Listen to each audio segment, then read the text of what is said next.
is hard to talk about Kardec without considering the Professor Hippolyte, the Professor Hippolyte, who he was really before Kardec is his pen name. Kardec was a scholar. His background was in education from the beginning. From a very young age, he was sent to Yverdon to study with Pestalozzi. He was one of the brightest students that Pestalozzi had. He has a lot of knowledge in terms of not only math, biology, astronomy.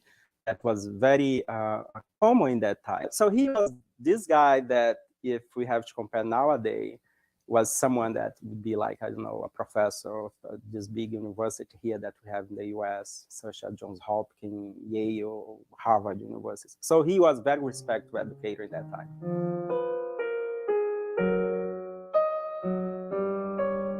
Kardec started working with Spiritism when he first got in contact with the table turning, a phenomenon that has traveled from the US to Europe. So some of his friends asked him to investigate, as he was known for his scientific background and his rationality and reason, which he did not really want to do because he was busy with work and everything else. But eventually they twist his arm. He starts to investigate this phenomena.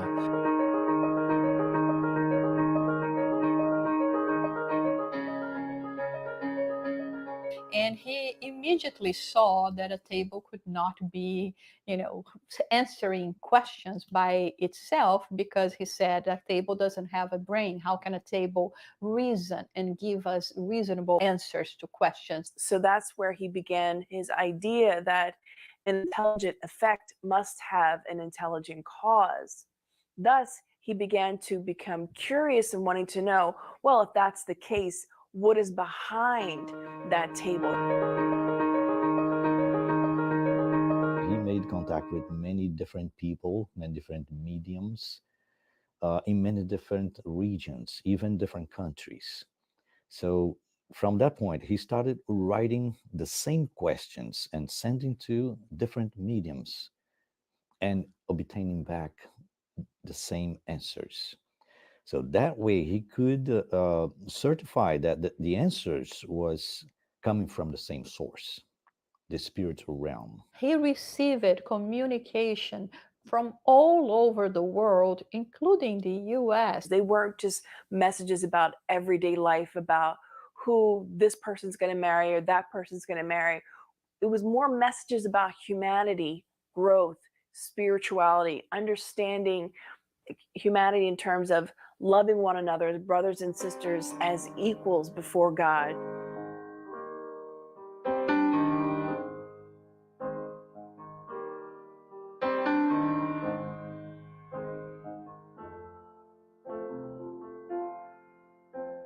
Kardec saw that it was a very enriching, and I mean, all the information that the spirits were providing were opening a completely new world before him. He started compiling the answers and started asking himself some questions at the meetings.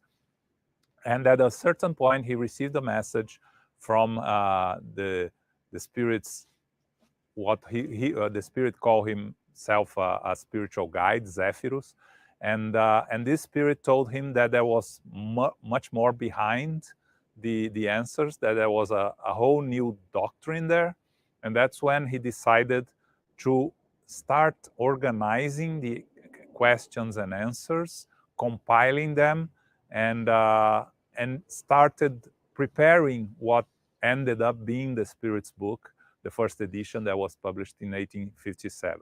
The seminal work in Spiritism, from whence every other Spiritist book later comes from, including the Spiritist Codification, which are the first 5 books that Kardec himself edited or put them together.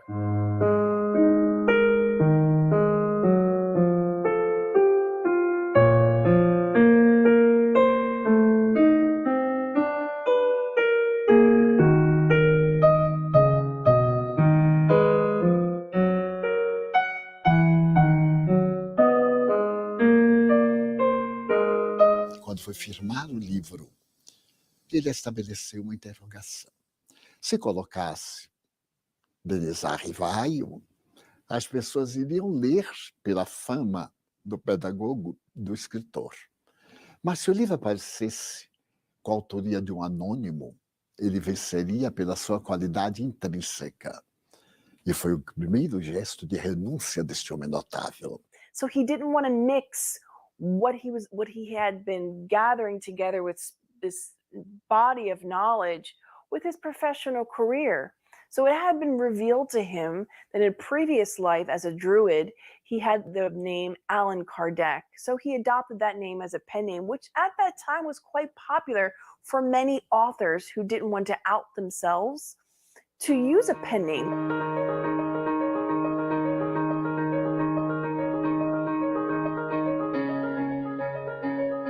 Whether you believe in the religious part, religiosity part, or the scientific part, or the philosophical part, I think every person owes to himself or herself a chance of reading Kardec just for the logic, because it's such an amazing form of writing, of organizing one's thoughts. When we talk about the codification, we are talking about a body of knowledge where those knowledge go touching everything that we know about the universe, about ourselves as a spirit incarnate in a physical body, about happiness, and about also what's going on after we die, life in the other side as well. When he was invited to organize the Spirits book, some of the questions reflect so much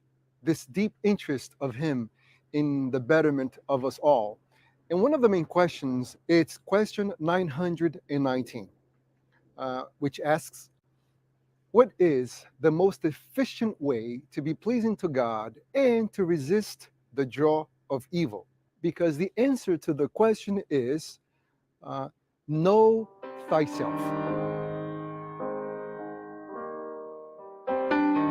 Kardec revealing the spirits that lived here, and when they got back to the spirit realm, they reported to us, I live it this way, and that's the way that I find myself.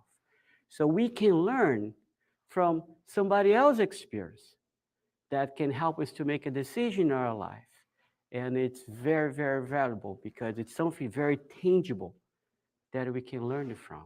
See that as a father figure in there, he's not only gathering information about people, about the spirits to tell us.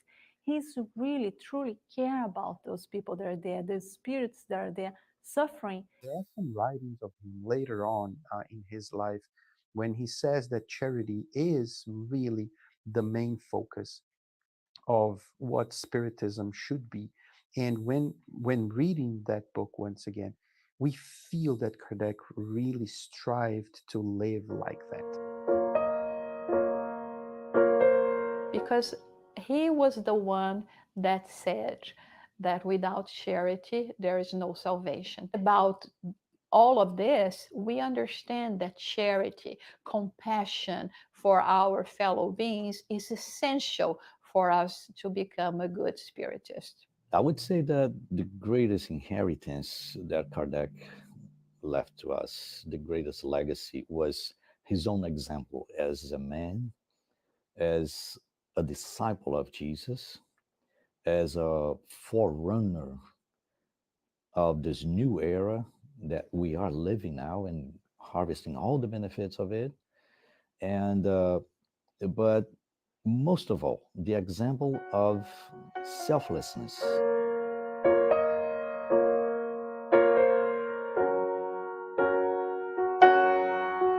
In Kardec time, there is this great story that happened in that time that is entitled The Book Binder. And one particular evening, he received a book in the mail, I believe it was, and it was attached with a letter from a young man who basically explained to him that he was deeply depressed and was on the verge of going to commit suicide. When he went to at the bridge to jump and kill himself.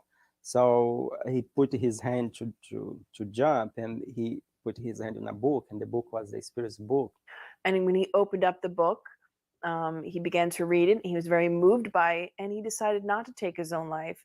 So he wrote to Kardec to say thank you, basically. It was that reminder that, hey, if I'm helping one person, if I'm changing the lives of one person, if I'm saving one life, then all of this is worth it. It's about learning for ourselves, for our lives, for what we can do to our lives to make it better, to help people and help ourselves. And reading the books, really trying to understand the meaning of the teachings, Jesus' teachings, will help us to set the right goals in our life, to design our north, where I want to be. But not only design the north, but how to get there.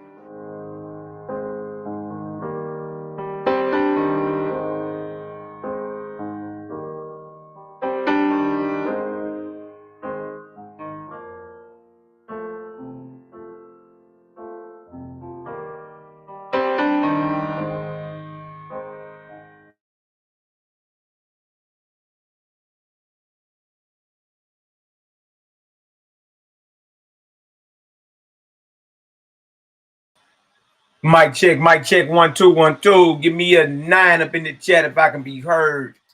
Create a gang in the building. Blessings, family. All praises to the ever-present Creator that always was, is, and ever shall be. What's the word, family? Bless up, bless up, bless up. Bless up, bless up, bless up. Yeah, y'all looked it up. That's an actual, the scenes they were showing in that short documentary is actually from the movie. I watched it last night. You're going to have to read it, though. I believe it's in Portuguese or something like that. You're going to have to read that deal. But it's very interesting. It's very interesting. Very interesting, especially for those of us who study OASP. It's like, wow, that deal deep. And this, and that was going on in 1852. 1852 was when that whole deal went down. You know what I mean? So yeah. Check that out when y'all get a chance. Okay, I can't be heard in the building. Bless up. Hold on, let me get that together real quick. And y'all see the topic, right? Spirit Communion 101, how to respond to hostile spirits. And one thing I noticed in this era that we in, you know, in everybody's attempt to level up, and I mean that's what's up. I ain't never speaking against any of that. This is your journey. You dig? But a lot of people push an understanding of being gullible in spirit. You know what I mean? Being real gullible and everything is just, they want to sell you this pie in the sky theory. You know what I mean? Everything just peaches and creams. You're going to be running through plush meadows and falling down the hill like a little house on the prairie when daddy come home. Like, look, as real as is the wickedness going on in this earth, in this spirit realm, it's wickedness as well. Like there are wicked mortals, there are wicked spirits. So you got to understand, like, you know, how to communicate, what to say. You know, I give an example. I know a sister, right? I know a sister that wants to get into I forget, it's one of the Odos, voodoo or hoodoo, right? I'm like, and she telling me that, was she telling someone I know this story, right? Of what somebody told her.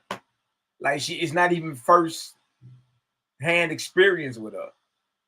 Right. And trip off this. What makes her so interested and curious, because that's a lot of our problem too. We're real curious. Right. And really, it ain't really nothing wrong. I shouldn't even call it a problem. It's just when you getting yourself involved in certain things, you don't know what you're getting yourself involved with.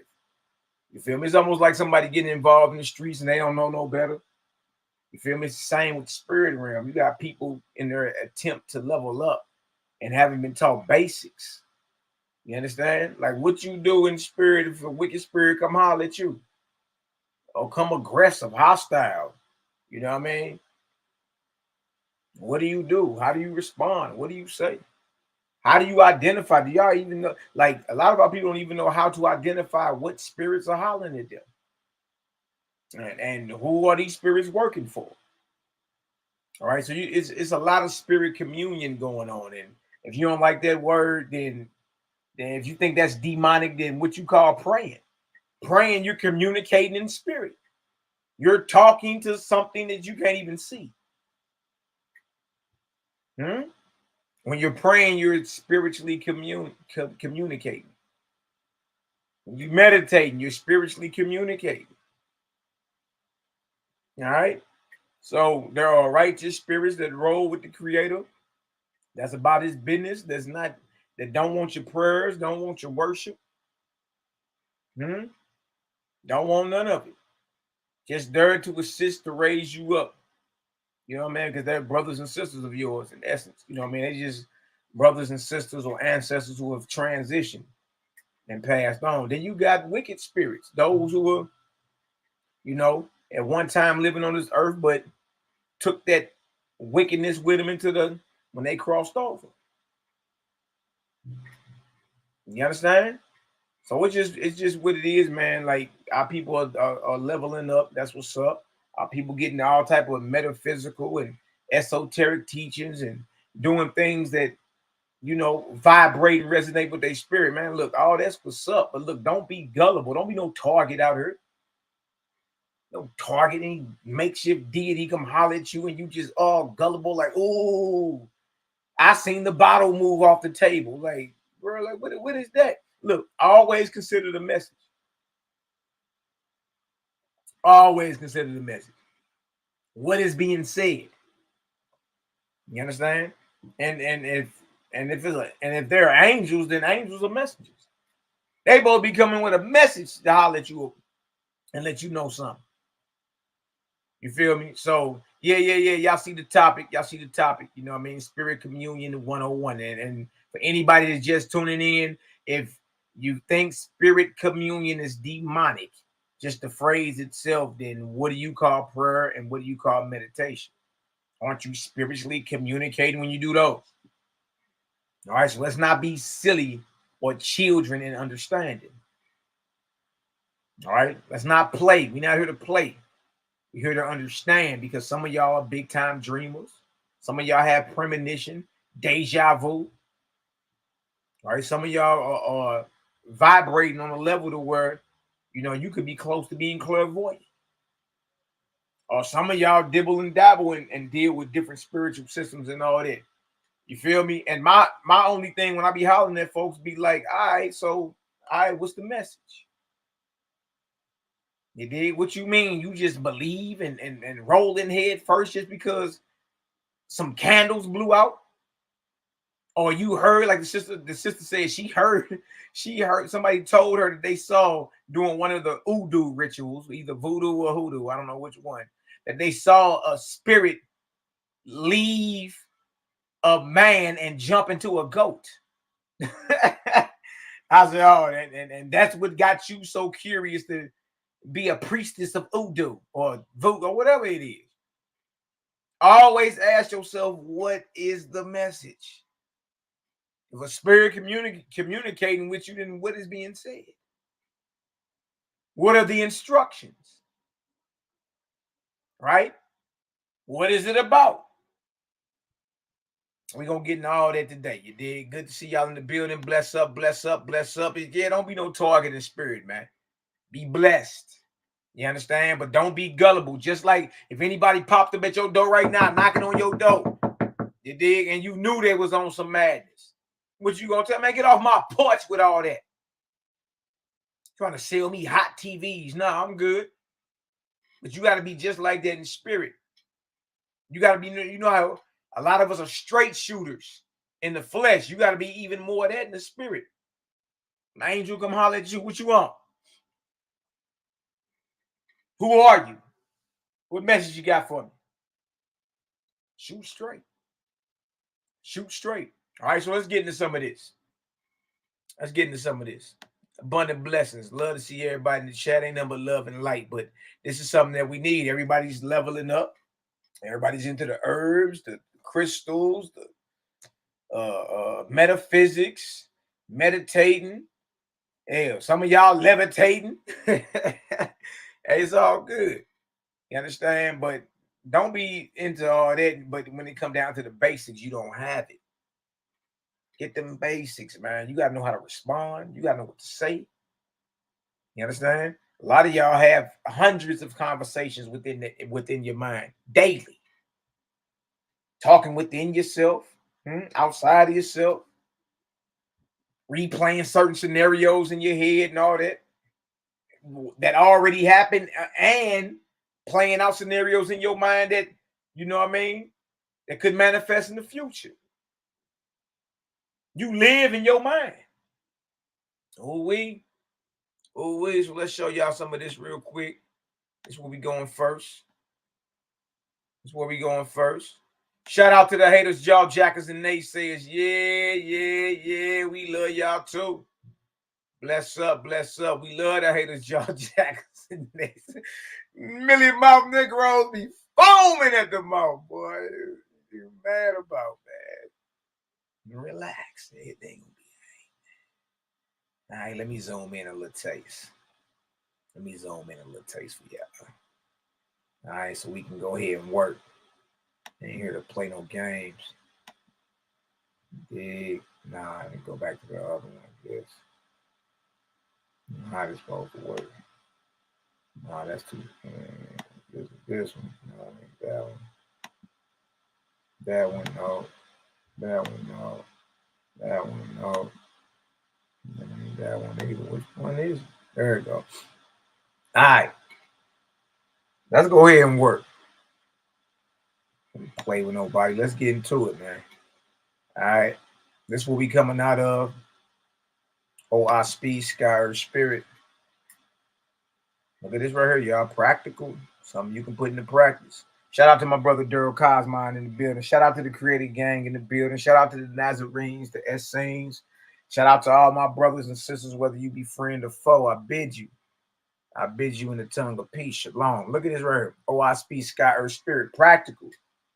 Something you can put into practice. Practical guidebook to the spiritual life. Wow. Huh? So something you can put into practice. You can be proactive with your spiritual development. Hands-on, right? What's wrong with that? I ain't heard nothing evil yet. For anybody that's still out there milly-mouthing, I ain't heard nothing evil yet, man. You did. So this is a practical guidebook, okay? To the spiritual life. Standard edition in modern American English. Facts. You have a what? A physical body. You do. You have a corporeal or physical body and a spiritual body. If you think it's a game, your eyes are closed at night when you sleep. What are you seeing when you're dreaming? Oh, okay. What body is moving? Your body is stiff in the bed. You go through your emotions in your dreams. You be hungry. You be thirsty. You be angry. Run fast as a mug. Jump high as a mug. You a whole superhero in your mind. Correct? Right? You never asked yourself, I got a whole body that be operating while I be asleep. You have a spiritual body. You see how we can put that in real time? Ain't nothing spooky about it. Shout out to my brother Selah Shalom. He always say that. We ain't talking spooky. You can relate to that. If you a dreamer, you know what time it is. Daddy baby in the building, Juju. Baby girl just got accepted into an art academy. Going to high school next year, doing a thing. Proud of you, baby girl. Love you. Juju in the building. You have a corporeal body and a spiritual body. Hear me. Here we go right there. All right. You have a corporeal body and a spiritual body. Hear me, and I will open your understanding. I come to free not only the corporeal man, not only the physical man, but the spiritual man. In fact, you could be in bondage spiritually.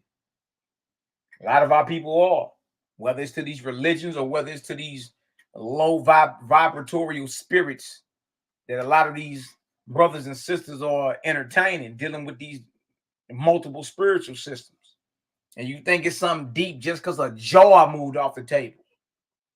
You ain't hearing nothing about no emancipated heavens, doing righteousness to your neighbor, removing idols, purifying your body. You understand? You ain't hearing none of that. You ain't hearing nothing about the Creator's endless, expanding creation. You ain't hearing none of that. And how to get there. And how to inherit what's yours. Beyond this life and all that. You hearing, look, you seeing a bottle move off the table. You hearing about a damn goat or a spirit of a man jumping into a goat, and you like, ooh, see? Huh? Or you get what they call that language? Swahili. You get attracted because you hear a little Swahili. And let me check this out. We real curious like that. But nobody ever comes out and be like, look, they really ain't telling me nothing. I just seen a cup move off the table. You feel me? I just seen, something that's there to stir you. There are silly spirits too. Y'all do realize that. Like there are silly people. You understand? Like there are comics in real life. There are spirits that are funny, that are comedians. What is that you think what spirit is that you think that is inspiring the comedian? Some of these spirits will play with you, joke with you. You know how when you was young, you used to scare your little shorties? Short leggers, little cousins in them. Look, you big cousins scaring little cousin. It's spirits that do that. They know you real, like scary. They can see a bottle move off the table about ready to blow all his drawers out. Understand what you're dealing with, man. The reality of the unseen is more real than what you can tangibly grasp. All right, but just don't be a gullible. Don't be a target in spirit just because you've seen something happen that don't usually happen. Again, always ask yourself, what is the message? Yet with your freedom, you have a corporeal body and a spiritual body. Hear me, and I will open your understanding. I come to free not only the corporeal man, but the spiritual man. Yet with your freedom, you also attain to responsibility. So that sooner or later, you got to check in with your creator, boy. What you mean? So that sooner or later, your fidelity to your creator and to your fellow man in righteousness, love, and good works shall become the most sacred study of your life. You hear that? The most sacred study of your life is righteousness. Goodwill towards your creator and your fellow man. That's the most sacred study of your life. And that's how you inherit that which the creator has for you. Glorious. Hopefully we get time later on. I'm gonna show you in here what I'm show you in there where it was some angels who got opportunity to view some expanding creation of the creator, and they just was in awe, like, wow. You dig? Wow. You feel me? Creator's marvelous. All right, look at this. Your God does not come in this era. Your God does not come in this era as a dictator, but as your elder brother. Oh, man, here we go. Here we go.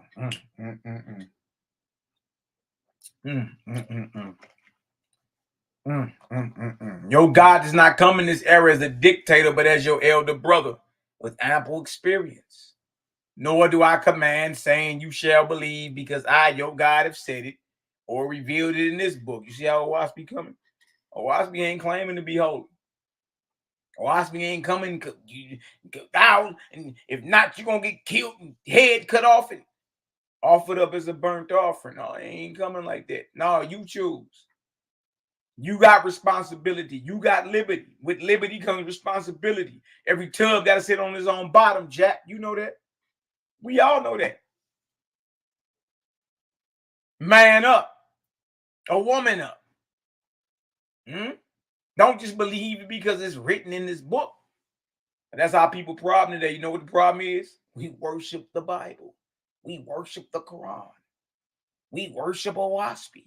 We worship the Nazarene and Saint. No, you're not. These are just books, guides.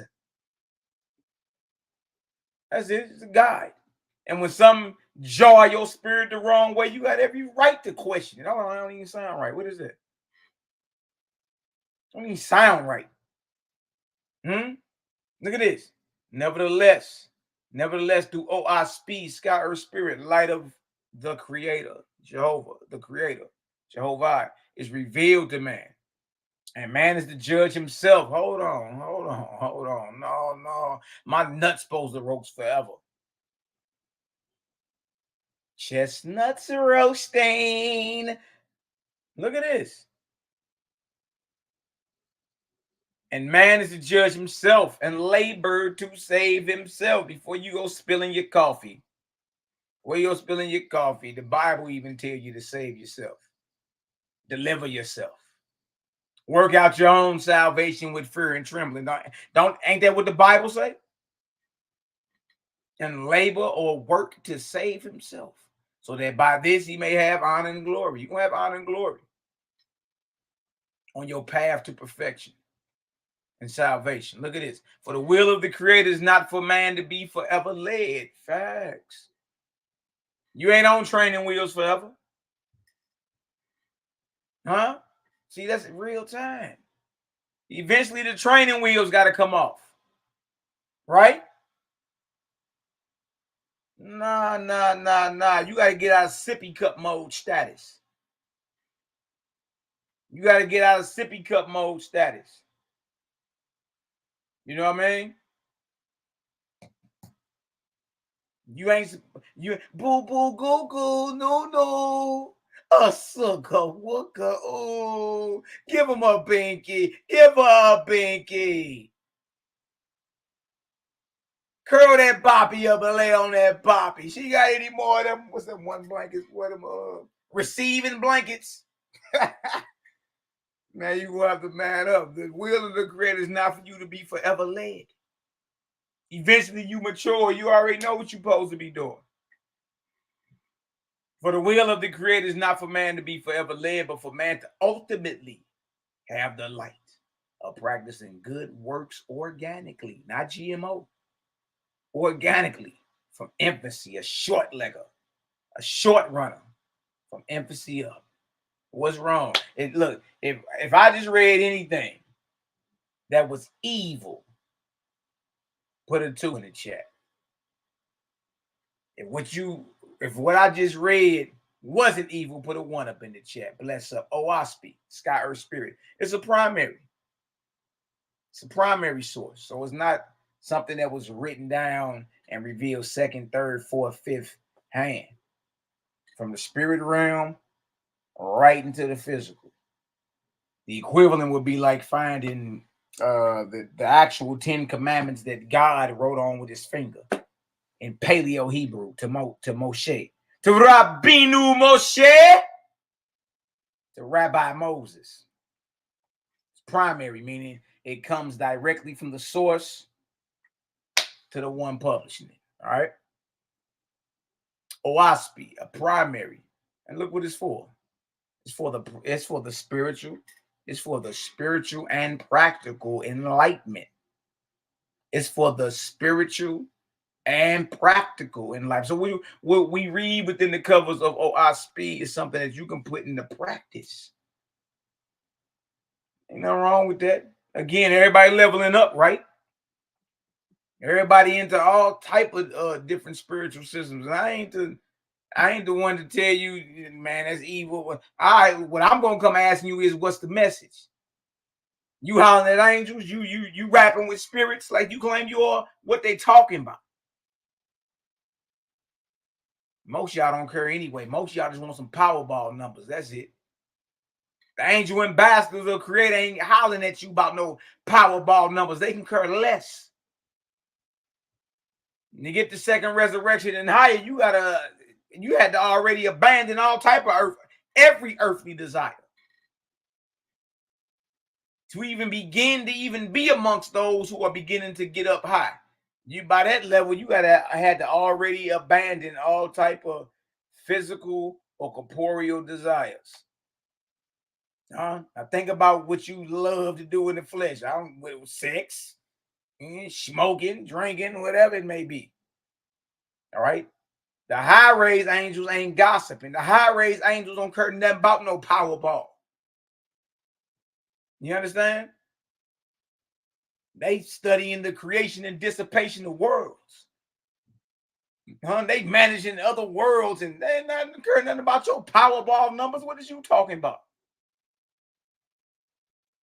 So whatever spiritual system you find yourself in, you got the liberty to do it. I'm saying if we have a conversation, I'm going to ask you what they talking about. See, that's how you can cut through all the rigmarole. That's how you can cut through the mealy mouthing. Some people pump faking out here. I know y'all see that. There's a lot of you jokers, sisters included, that's pump faking, spiritually speaking. Get mad. I see you. A lot of pump faking going on. It sounds good. Big, long words. You know what I mean? It's talking real fast. Pump your brakes. Slow down. Slow down, Latace. Slow down, boo-boo. What's the message? Brother, I had this great experience through the so-and-so and spirits, a whole angelic host came in and hollered. What's the message? What they talking about? Oh, they ain't talking about nothing. That's earth. Now look, those are low-raised spirits. Those are low spirits. They may be spirits below the grades. Whatever you talking about. It ain't about liberating humanity from spiritual bondage. It ain't about loving your neighbors yourself. It ain't about how to inherit what the Creator has for us. What they talking about? Oh, they told you Tank Davis was gonna win the fight. No, that's a low rate. That's a low vibrating angel. That ain't nobody high. What's the message? For the spiritual and practical enlightenment and development of who? Individuals, groups, and humanity. For their glory and happiness. And for the glory of the whole. In the words of the Creator and his angel ambassadors. That's what we read, y'all. OISP. It also goes into, it contains a history of the dominions of the higher and lower heavens on the earth for the past 25,000 years. It's a beautiful read, I must say. It's a beautiful, beautiful read. I got to give it its props. You know what I mean? If you a spirit that's always searching for more light and, more spiritual nourishment, the whole, camp banging thing, and, it's the same scriptures constantly get played over and over again. You keep hearing the same sound bites. The white man's the devil. He going to slavery. Same sound bites. You know what I'm saying? Tribal warfare. You dig? Jesus was black. Slave trade.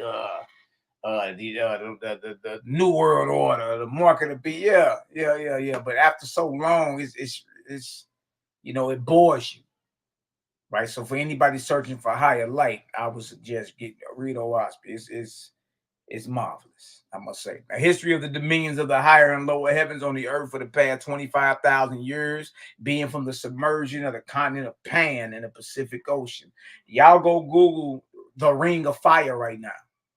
You click images. The Ring of Fire is in the Pacific Ocean. Y'all, that's a sunken continent. The flow of the Pacific Ocean is the top of a sunken continent called Pan. That's when your flood happened. That was 25,000 years ago, though, y'all. That wasn't 4,000 or 5,000 years ago, according to Hebrew chronologists. No, that was 25,000 years ago. That area in the Pacific Ocean is highly active. Highly active. I'll Google it when I finish reading this. All right. Being from the submersion of the continent of Pan. Look, Japan is a fragment. It's a small slither of the upper left corner of what Pan used to be. That's crazy. All right. Commonly called the flood of deluge, the cosmon era of the present time. Also a brief history of the preceding years from man's beginning on earth to the flood, together with a synopsis of the cosmogony of the universe, the creation of what? Planets. Planets. There are other worlds, right? Wow. The creation of man, the what? Unseen worlds. The labor and glory of gods and goddesses in the heavens of the earth and the Ethereal heavens above them. So yeah, there are gods and goddesses, right? Sons and daughters of the Creator. They're never worshipped, never prayed to or praised. So yes, sisters, when they die, they become female angels or female spirits. And if they choose to go that hard, they can raise up to become, hold the title of a goddess. Men, when they die, they become a man or a male spirit. Just crossed over. If he go hard enough, he can one day become a god, called on by the Creator to manage a world. She can become a goddess, called on by the Creator to manage a world, a planet, a physical world. You see that? But they're never prayed to or worshipped. All right? With the new commandments of Creator to man of the present day and other revelations from the second resurrection, formed in the words in the 33rd year of the Cosmon era. So that's what we're dealing with right now. All right, we're dealing with our speed, sky, earth, spirit. All right, so look, let me pull this up real quick. Let me show y'all something. Shout out to the haters, jaw jackers, and naysayers. Yeah. All right, let me pull this. I'm about to Google this. Google this, the Ring of Fire, man. All right, Ring of Fire.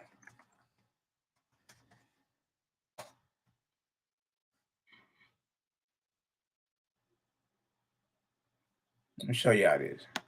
This is wild. And look, it's a movie called The Ring of Fire. All right. All right, let me share my screen so y'all can see what's going on. Look at this right here. Y'all, this is 25,000 years ago. See, some is up with the timeline don't nobody really want to talk about. Negro really don't want to talk about the timeline. We talk about the timeline, now we got a problem. All right, now this is the Ring of Fire right here. Let me click on this. Y'all can see. Y'all see this?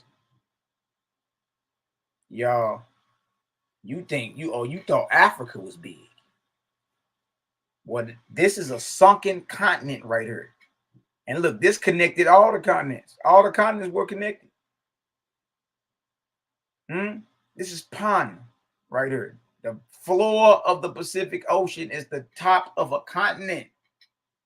That's why it's called the Ring of Fire. That's why it's so active.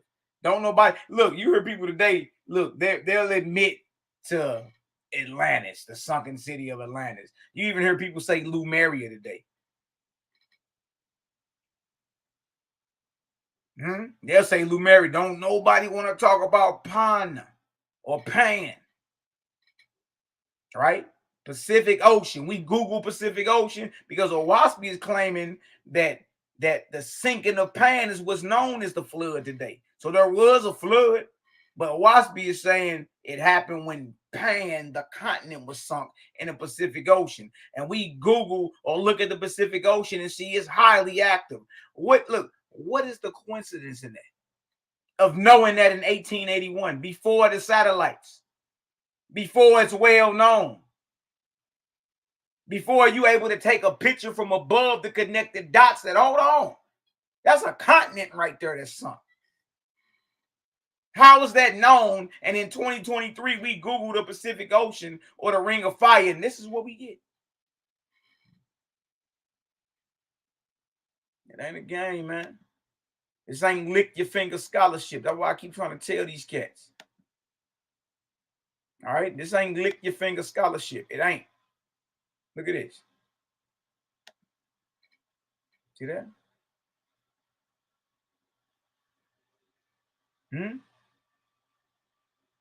Well, that continent was massive. So you imagine when the flood hit. And why you think it's similar cultures everywhere, man? So if the dispersion is from here, this area, If the flood went down in this area and the dispersion goes out this area, you got fleets of ships going both ways, east and west. Now this would explain you understand, for everything from the artifacts to the cultures to everything that people have in common on all these different continents. What connected all of them before? Pain or palm. All right. That's something I want to share with y'all real quick. All right. Bing, bing, bang. Check that out. We ain't looking. There's a lot of evidence. There's a lot of evidence. What bro said. Look, how does one rationalize the timeline in the script and that in no wise? You really can't. It's the scripture, according to the Hebrew chronologists, those that actually study the Bible, the word Adam was created in 3761 BC. 3761 BC. So look, even according to the Jewish calendar, it's only 5783. It ain't been 6,000 years. So you got 5,783 years to piece the flood in somewhere. You see what I'm saying? It don't even make sense once you look at it. You got 5,783 years. Where you gonna put the flood in? When did it happen? Remember, Adam was created in 3761 BC. Look, if you read Jubilees, certain versions of Jubilees got the timeline right on it. After Seth is born, it'll say 1:30 a.m. or 130 years since Adam. Certain things happen with Noah, 600 a.m. They got the whole timeline on there. They got the whole timeline on there. All right, so the timeline is off. If you think about it, it makes more sense the flood went down 25,000 years ago. And that also explains why there are similarities in culture and in archaeology and in animals on all those different continents. What connected them? Why is the Pacific Ocean highly active? Why is it called the Ring of Fire? What is going on with the ocean floor? Real talk. Now look at this. Now remember, according to Hebrew chronology, when you look this up, when you look up Hebrew chronology, according to the Hebrew calendar, the world was created in 3761. 3761 BC. It's not even 6,000 years, y'all. Not even 6,000 years.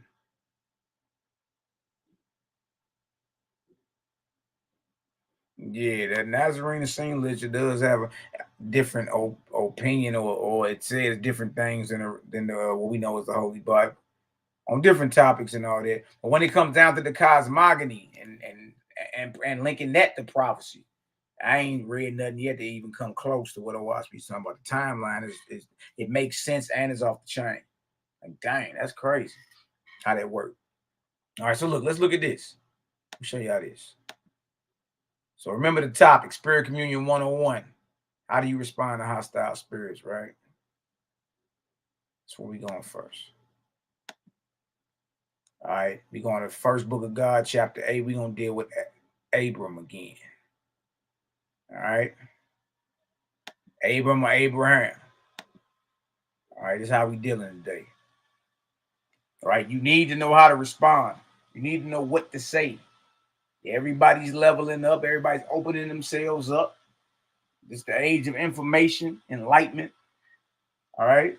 And you got liberty to whatever spiritual system you involved in. But again, if we have a conversation, I'm going to ask you what they talking about. If they ain't talking about nothing, I'm going to tell you they ain't talking about that. All right. If it's all earthly, selfish, self-worship and all that, man, look at it. They ain't talking about nothing. They ain't talking about nothing. All right. Look at this right here. Boy, everybody's scared about the phone went into my head. Here you go, pulling that up again. Let's just look at it. Let's get into it. All right, chapter 8, first book of God, the first.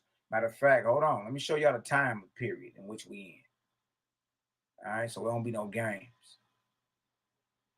All right, first book of God, being contemporaneous with the book of Serpenti or Hermes, daughter of the Creator. Shout out to the sisters, man. Shout out to the goddesses in training. All right, we got a high-raised sister. You dig? That the Creator called on to do a marvelous work from the spirit realm. Look at this. As the latter book relates to the higher heavens, so the first book of God deals with the lower heavens and with the earth for the same period of time. right? So as things are going on in the heavens, administration is going on in the earth. This book treats fully the four great persons chosen by God, namely poet Japheth, inspired by the god Yima. Yima is a son of the Most High, sent by the Most High to inspire a man for those in Japheth named Poe. Yima is not worshipped. He is not prayed to. You don't want your praises. He's a one-time man that crossed over in spirit and achieved the rank of God and was called on by the Creator to assist and inspire a man named Poe for the Japhites, Brahma of Venu or India. All right. Inspired by the god Div. Div is not the creator. Div is a son of the creators, sent by the creator to inspire Brahma for the people of Venu or India. Abram, or our father Abraham of Persia, and afterward of Arabania, which is northeast Africa. Inspired by the god who? Vishnu. Again, Vishnu is not worshipped or praised, and don't want your prayers, none of that. All right. Anybody in it is off. All right. He was sent by the creator to inspire Abram. You understand? For the people of Arabania, of Africa, northeast Africa, and Iowata. Salute the elder, salute Papa of North Guatemala, or North America. The natives, the aboriginals. Right? There was a great man that lived amongst the look, the natives worship the Great Spirit or the creator. I ain't talking about the idolatry. I'm talking about, you know, there were plenty of them that in spirit worship the Great Spirit. All right. So we got everywhere from Japheth, India, Africa, and even the Americas. All right. Now, what time period was this? Look at this. Inspired by the god As, and their inspirations were for the same period of time. So a lot of our people ain't know that Poe, Brahma, Abraham, and Iwata all lived at the same time. Never met each other, but taught the same exact thing. How is this possible? Because the light of the creator was on all of them. He cast his light into the four divisions of the earth and sent his gods to inspire these brothers who was able to receive his light to stand up and teach what is righteous. All right. Now look at this. It says right here, known in the kingdoms of heaven as the time of the Ark of Spita. These four gods were the chief divine gods of that day, Hachu being div in chief. So the Ark of Spita, y'all, is roughly 3953 BC. So Abraham and Owaspi is older than the creation story in the Bible. The creation story in the Bible is 3761 BC. Abraham, Poe, Brahma, and Iwata received the light of the creator in 3953 BC, starting with the Ark of Spita. If you understand what I'm saying so far, give me a 8 up in the chat. Bless up. Let's jump on back down to Abraham. All right, let's deal. Abraham had an encounter with spirits, angels. You understand? And our people in this day need to know how to respond. I hear everybody leveling up, but look, don't be gullible out here. Be a damn target playing around. You know what I mean? You don't know nothing about what's going on. You just in the spirit realm, gullible, saying things. You ain't even researched nothing. You saying whatever people tell you to say and participating in ceremonies and rituals. You have no clue of what you're doing. All right? You need to know how to respond. All right? You out here invoking and convoking. You better know what you're doing. All right? Look at this. Especially if some of y'all scare easy. Don't be out here blowing your drawers out. Look at this. The first Phoenician Bible being of Abram, a man chosen by God for the children of Africa, Arabia. Out of the host of Persia, who were of the people of Shem, who existed since the days of the flood, came Abram, a man chosen by God in the Ark of Spita. That's 3953 BC, y'all. For the deliverance of the faithless of Africa or Arabia. God said, because they have not raised up one out of the sons of Ham, your name shall become Abraham, and it shall be testimony in thousands of years of my records in the libraries of heaven. There are records in heaven. Records, libraries. The reason Abraham or Abraham got Ham at the end of his name, the reason in the WASP is different than why it is in the Bible. But look at this. And it came to pass that forgers and deceivers, not having the fear of Creator before them, falsely gave the interpretation of the meaning of the words Abra and Ham, not knowing in thousands of years that in so small a matter he would display the truth and glory of his revealed word. Abraham's name being clear today. All right.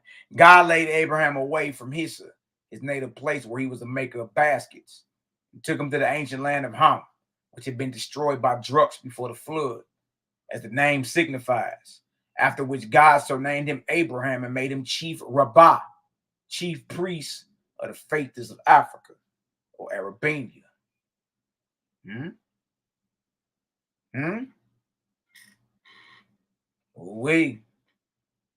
These then are the generations of the line of light from whom Abraham came. So this is his lineage. This is his spiritual pedigree and his physical. These then are the generations of the line of light from whom Abram came, that is to say, of Shem, and 70 tribes, first going forth beyond the mountains of Awatachab, Habal, Tur, who settled in Persia, and his descendants Raphbach, and his descendants Go, and his descendants Wawah, and his descendants Adar. The Persians were, a lot of y'all don't know that, boy, them Persians was jet black back then too. And this is way before the invasion of Alexander the Freak. Way before that. All right. Got these black Persians real quick, man. Ain't no games with nobody. Everybody think we be playing games. I know y'all ain't got the nerve to pull up no damn cats, man. Black Persian. That's crazy. I'm showing. I'm looking for the artifact. I got one pulled.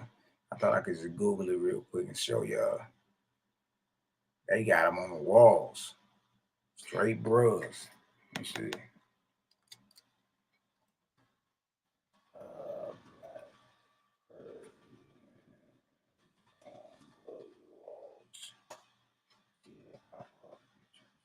Yep, there you go, baby. Bing, bing, bing. There them boys at. All right, let me go ahead and send that on over for y'all real quick. All right, we're going to stop there and come back. I want to show y'all that. We keep reading Abraham was a Shemite coming out of Persia, right? That's what we read. Let's present that. Let's present that real quick.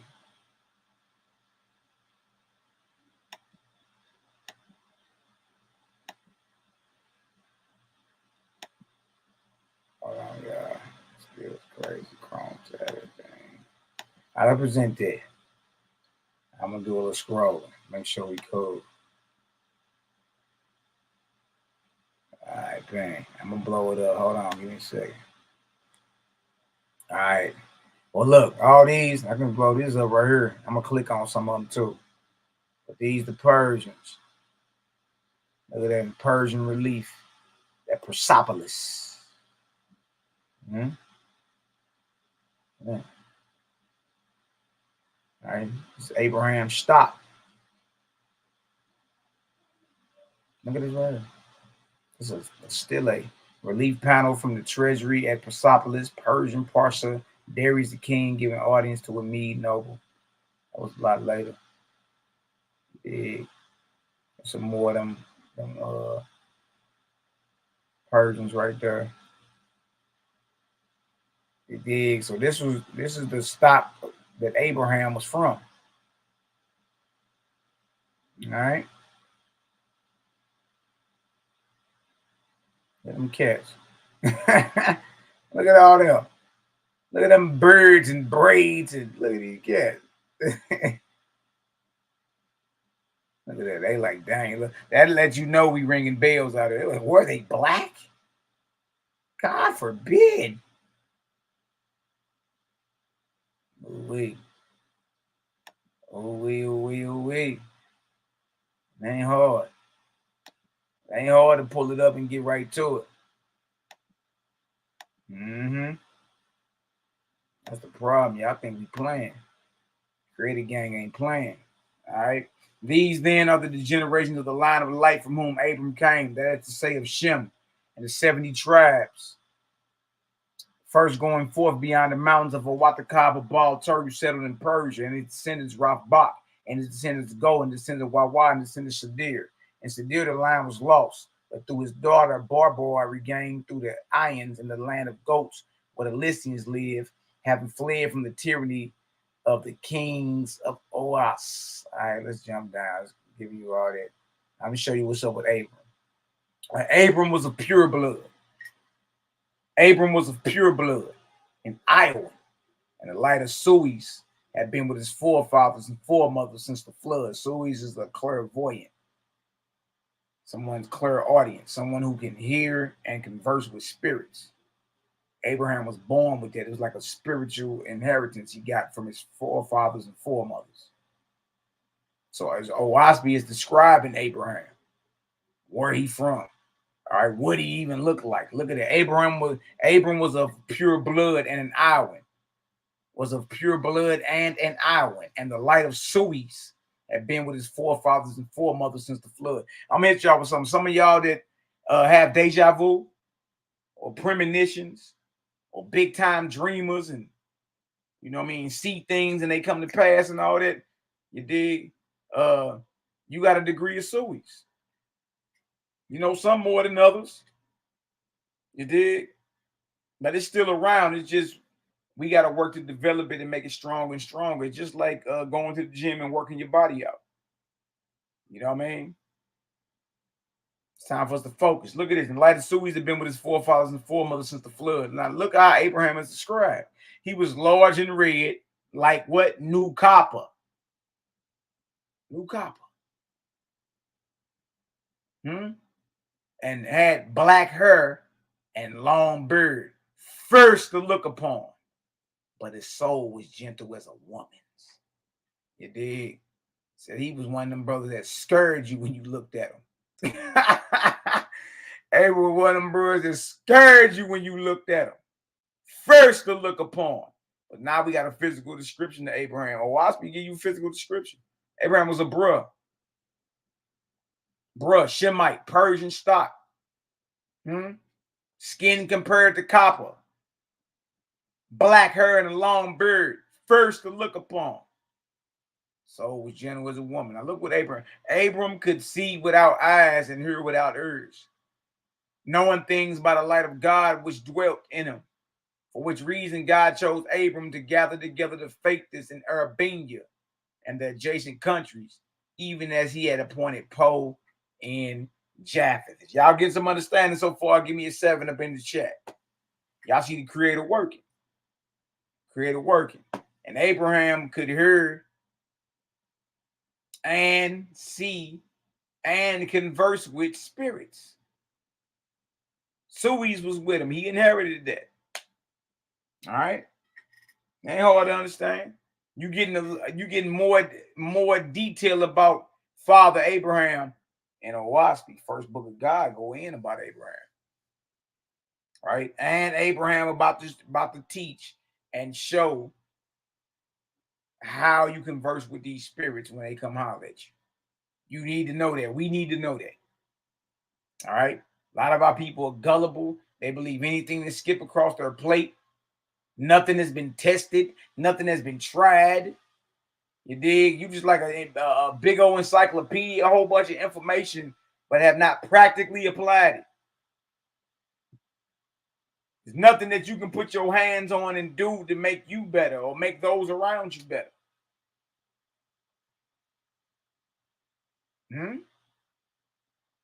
It is what it is. Okay. Look at this. In those days, there were great kings and men of great learning who had books of learning and instruments for measuring things fore and near. And Abraham knew these things, for he had been a servant in the king's family where learned men and women congregated. And so, knowing the power of God was upon him, he ran away in his youth. Look at Abraham. And lived amongst the Lycians, who made baskets and trinkets in the forest, which they sold to the king's people. Abraham ran away and got his grind on.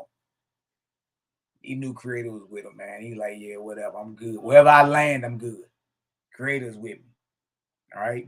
Got their hustle on and made their money off the king's people anyway. Look at it. God spoke to Abram saying, do not concern yourself regarding men of learning, nor long for the learning in books. The day will come when they will be forgotten. But your words and your labors will overspread the world. Creator, like, well, God, son of Creator, is telling Abraham, and this God is Vishnu, telling Abraham, like, look, don't even worry about all the intellectual Negroes. You know what I mean?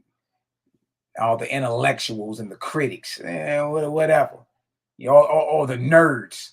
Shout out to my brother Cosmo Cal. I speaking to him the other day. Like, man, look, I don't care if these niggas is gangsters for the false gods or even nerds. Because I know a few of you nerds out there going hard. Hold on, y'all. Give me a second. I know a few of you nerds. Hold on for a second.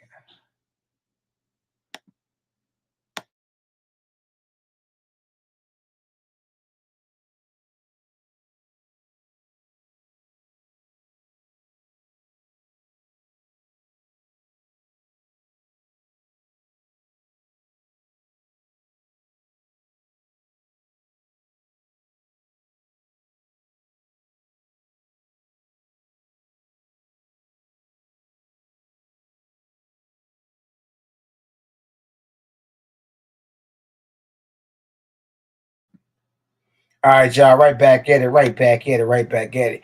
God spoke to Abraham saying, do not concern yourself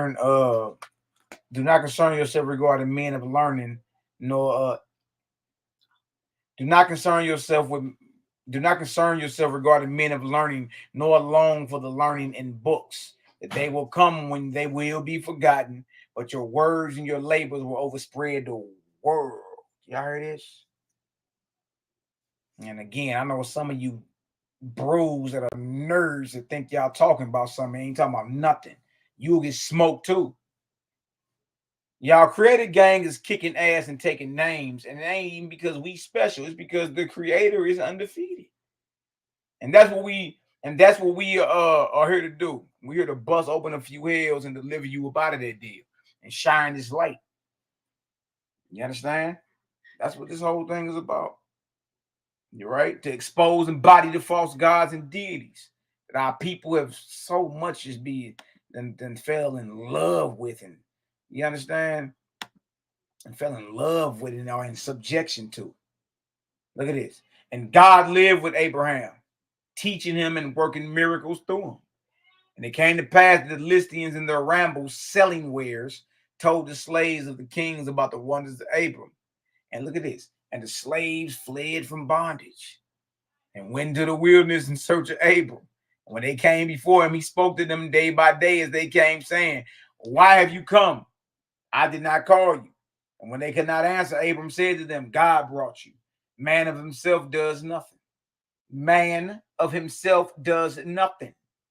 Search then the records of your generations, for you are descended from the faithers of old. See, search your records, family. It's the reason why we all gravitate and resonate with the higher light and what we be hearing. There's a reason. Abraham said, look, go search your records. Y'all gotta be descendants from the OGs back during Zarathustra and them. Y'all gotta be descendants, because you have to be of a certain pedigree to even receive certain levels of light, certain transmissions of light. Look at this. And they searched and found that every one of those who had come was descended from before the time of Zarathustra.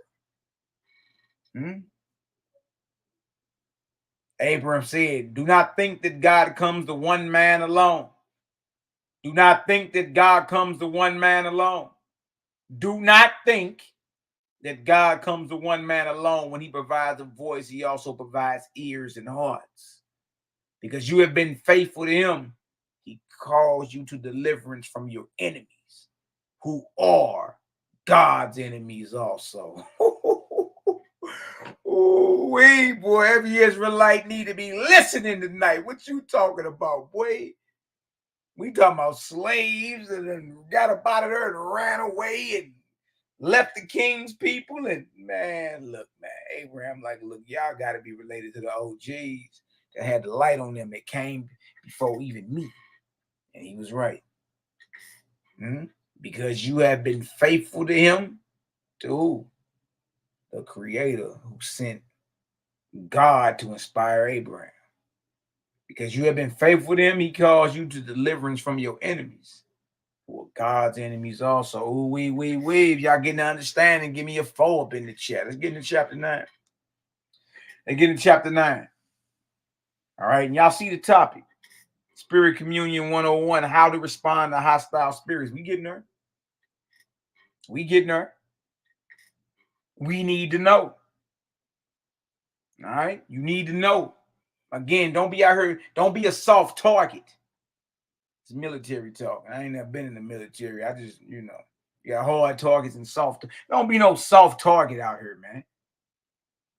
Brother, I'm just elevating so much. I didn't cracked open my pineal and I received the download from the 4th dimension. Okay. Well, if you receive the download, what's the message? I want to know based off what you saying if what you received was of the angel ambassadors of Creator or dealing with the false gods. My hand itching is hot.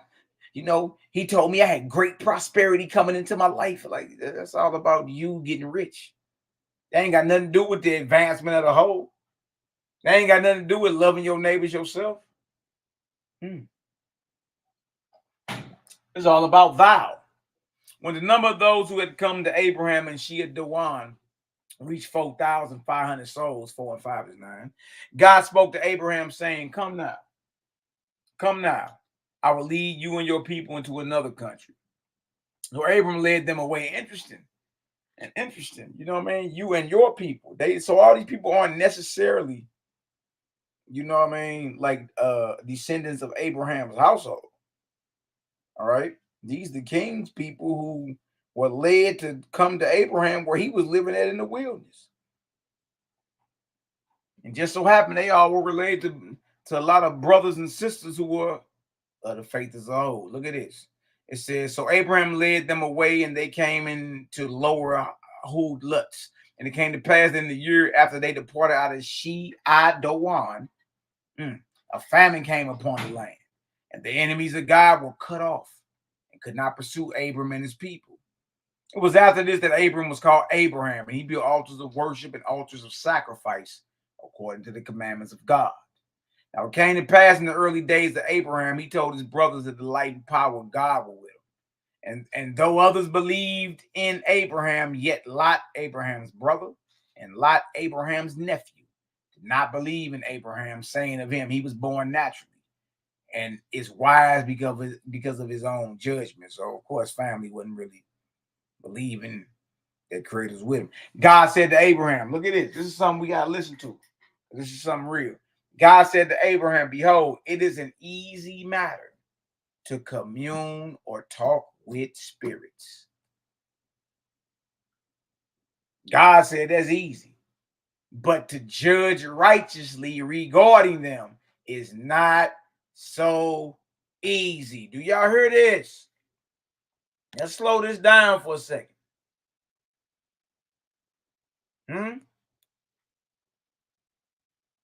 All right, y'all see the topic, right? The topic is what? Spirit Communion 101, how to respond to hostile spirits.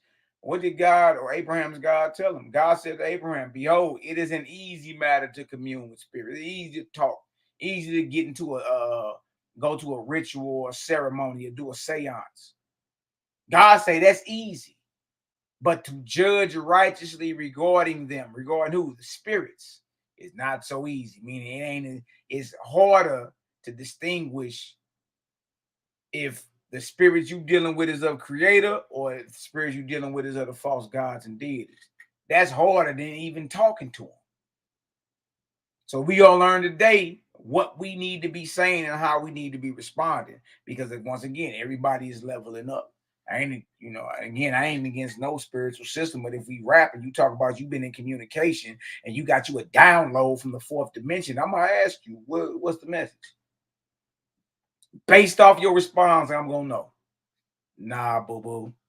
That's a low vibrating mortal, or low vibrating angel, excuse me, or a low vibrating spirit. How do you know everything that they told you was about the earth? Or how to make you rich? Everything was earthly. All right? Straight up. That's how you gonna know. All right, now look at this word. God said to Abraham, I read that right there. And it says right here, for which reason you and your wife and 100 picked men shall go and visit Sodom and Gomorrah in the valley of Siddim. And Abraham and his people went as commanded by God and visited the cities of Sodom and Gomorrah. And God spoke privately to Abraham, saying, I will destroy these cities, for they are like hells for evil spirits. But Lot, the elder and younger, shall escape for your sake. And when they came to Sodom, behold, angels walked among the people. You heard that? So these angels or spirits were walking among the people of Sodom and Gomorrah. And the people knew they were angels, but were indifferent regarding them. And there were laws made by Barak, king of Sodom, regarding the behavior between angels and men. He had to create the laws, man. What they was doing, they knew they was angels, but they ain't even caring. Now look at this. And Abraham, being impressed by the presence of God, said to his people, behold, there are angels. Listen, y'all. There are angels that love to dwell in lust and to partake with mortals, to eat with them, to lie down with them, and to partake in all ungodly pleasures.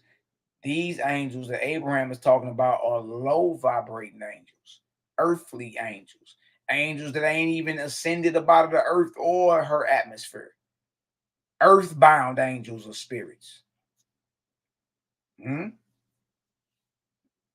right, look at this. God, through his angels, rained down fire and brimstone on Sodom and Gomorrah, and they were burnt and destroyed. Lot the elder escaped and went and lived in the cave. Now, after Abraham and his people had returned to Jireh, his camp, and it was night, God said to Abraham, be steadfast and show your people so that they may understand my words. And while they were still praying before the altar, God withdrew from Abraham and allowed the evil angels who had followed them from Sodom and Gomorrah to draw near the altar. And one of the angels clothed himself in a great light and adorned with sparkling gems and a crown, and he appeared so all the multitude of people could look upon him. So true God got up off Abraham. He just told him before he left him, be steadfast. Stand on what you know.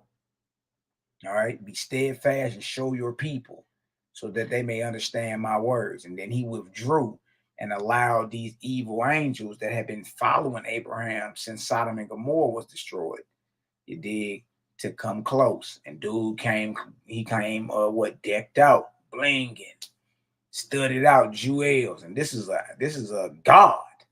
This is an evil angel appearing as Abraham's God. But even more glorious because he's decked out. Look at this. Most of us would have been in awe, like, whoa. Look at this. Abraham said, who are you? When the last time y'all did that? I mean, again, everybody claimed they in some type of communication and receiving downloads. Right? You see how basic this is? Abraham is talking to this spirit who's identifying as Abraham's God. And Abraham's first words off his mouth is, who are you? Who are you? And the spirit said, I am your God, ruler of heaven and earth. Abraham said, I am your servant. What may I do for you? See, straight shooter. Who are you? What may I do for you? Straight shooter. Just like you'll be talking to anybody on the streets. What's your name? Okay, what can I do for you? See how straight you are with men and women? That's how you got to be with these spirits. You can't be around there plot like, oh, that door shut by itself. Oh, that cup fell off the table and ain't nobody was there. Oh, you got these low vibrating spirits laughing at you because there are spirits, there are comedians as well. They joke around. They scare you like your big brother and sister used to back in the day. Because they knew you couldn't take it. You dig? Look at this. It says right here. And the Spirit said, you should take your only son Isaac and your hosts who were with you at Sodom and Gomorrah and go with me where I will lead you, for I have a great work for you. Abraham said, I will do whatever you put upon me to do. So in the morning, Abraham and his son Isaac and the hosts who had been with Abraham to Sodom and Gomorrah assembled together, and Abraham spoke, saying, where to, O God? The Spirit answered, saying, take sticks and a torch and come to the summit of the hill over there, for you shall restore the rights of burnt offerings. Abraham told the people what God had said, so they begun, and Isaac carried a bundle of willows, such as basket makers use, saying, this will light the Lord's pieces. But what will you burn for an offering, O Father? And Abraham said, God will provide. Now, this is interesting right here, because in this story, Abraham has still not been told that Isaac is going to be offered. In the Bible, right out the gate, he told Abraham, go grab your son. You about to kill that nigga. You about to prove to me you love me. Right out the gate. So while Abraham is walking with Isaac to go, you know, set up his altar, Isaac asked him, where to, O Father? And he say, no, he didn't say where to. He said, same thing, like where the sacrifice at. He said, oh, God gonna provide the sacrifice. But he knew the whole time in the Bible. Genesis 22, you won't get to verse 3 before you realize Abraham know on his way to do the burnt offering, Isaac is the burnt offering. In Owaspi, Abraham don't know. He just was told take Isaac and people with him. Abraham didn't find out to the end that it was something crazy in the water. Trip off how he respond. Look at this. And when they ascended to the place, Abraham gathered logs and heaped them up, and Isaac placed the willows. Then the Spirit spoke. Remember this, y'all. Spirit communion. Spirit communion. Right? And the Spirit spoke, saying, what shall a man love above all things in the world? And Abraham said, God.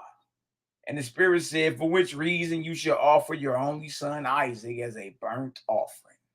And it shall be a testimony before your people that you will obey God, even to the sacrifice of your own flesh and kin. Do y'all hear this? Hey, in Owaspi, Abraham right here is when he find out, oh, you want me to kill my son. And he's in communion with this Spirit. So this is spirit communication. Ask them what you got to love above all things. Abraham said, of course, God. Well, okay. Sacrifice your son to prove your loyalty. Let's see how Abraham responded. How do you respond to a hostile spirit? Because this spirit wants Abraham to kill his son. And this spirit said and identified to Abraham that he's Abraham's God and that he's God of heaven and earth. And that he's God of heaven and earth. You see that? Look at this. Look what Abraham said. Abraham said, show me that you are God, so that I may not err. For I have been commanded not to kill. Y'all see how to respond? Because every last one of y'all know that's wrong. If you got inspired right now to kill your children, every last one of y'all know it's evil and you wouldn't even do it. So guess what you do? You override it in your mind like, oh, no, I ain't finna do that. What did Abraham do? Abraham said, show me that you are God, so that I may not be in error, because last I checked, you commanded me not to kill. Even the Bible tells you to try the spirit, whether they be of God, because many false prophets are going out into the world. See, our problem is we worship books. Our problem is that we worship books. That's our problem. You ain't trying damn spirit. And here you go ready to crash out and kill your spouse, kill your child, to prove you a devotee to your God. What if your God is false? You ain't even tried the spirit. Abraham said, show me that you are God, so that I may not err. For I have been commanded not to kill. Look at this, verse 19. And the spirit, look how the spirit had to react. Y'all ever heard the phrase, hit dogs holler? Yeah, hit spirits holler. Look at this. And the spirit departed away from Abraham. Remember, this was an evil angel that followed Abraham out of Sodom and Gomorrah. He approached the altar, and guess what? He came blinging at the altar, and guess what? He identified himself as who? Abraham's God. the ruler of heaven and earth. Abraham asked him, who are you? He identified himself. He asked him, what may I do for you? You about to restore the rights of burnt offerings. Oh, all right, that's what's up. What shall a man love above anything? God, for which case you got to kill your son to prove you a devotee. What did Abraham say? Hold on, Jack, hold on. Prove to me that you are God. Huh? So that I may not be in error, for I have been commanded not to kill. That's how you respond to any murderous spirit that come upon you, brothers and sisters. Huh? And y'all know good and well, if we pulled up anybody right now that claimed they heard the voice of God and drowned their children in the bathtub, what you gonna call it? Righteous? You gonna call it righteous? Not none of y'all are called that righteous. You know something wrong with that. Every last one of y'all know something wrong with that. Right? And the reason you know something is wrong with that, because guess what? It jar your spirit the wrong way. You know good and well that ain't right. Why does an ever-present, all-knowing creator need you to prove anything to him? He already know if you're going to be down or not. The hell he needs you to prove anything to him? He's all-knowing, right?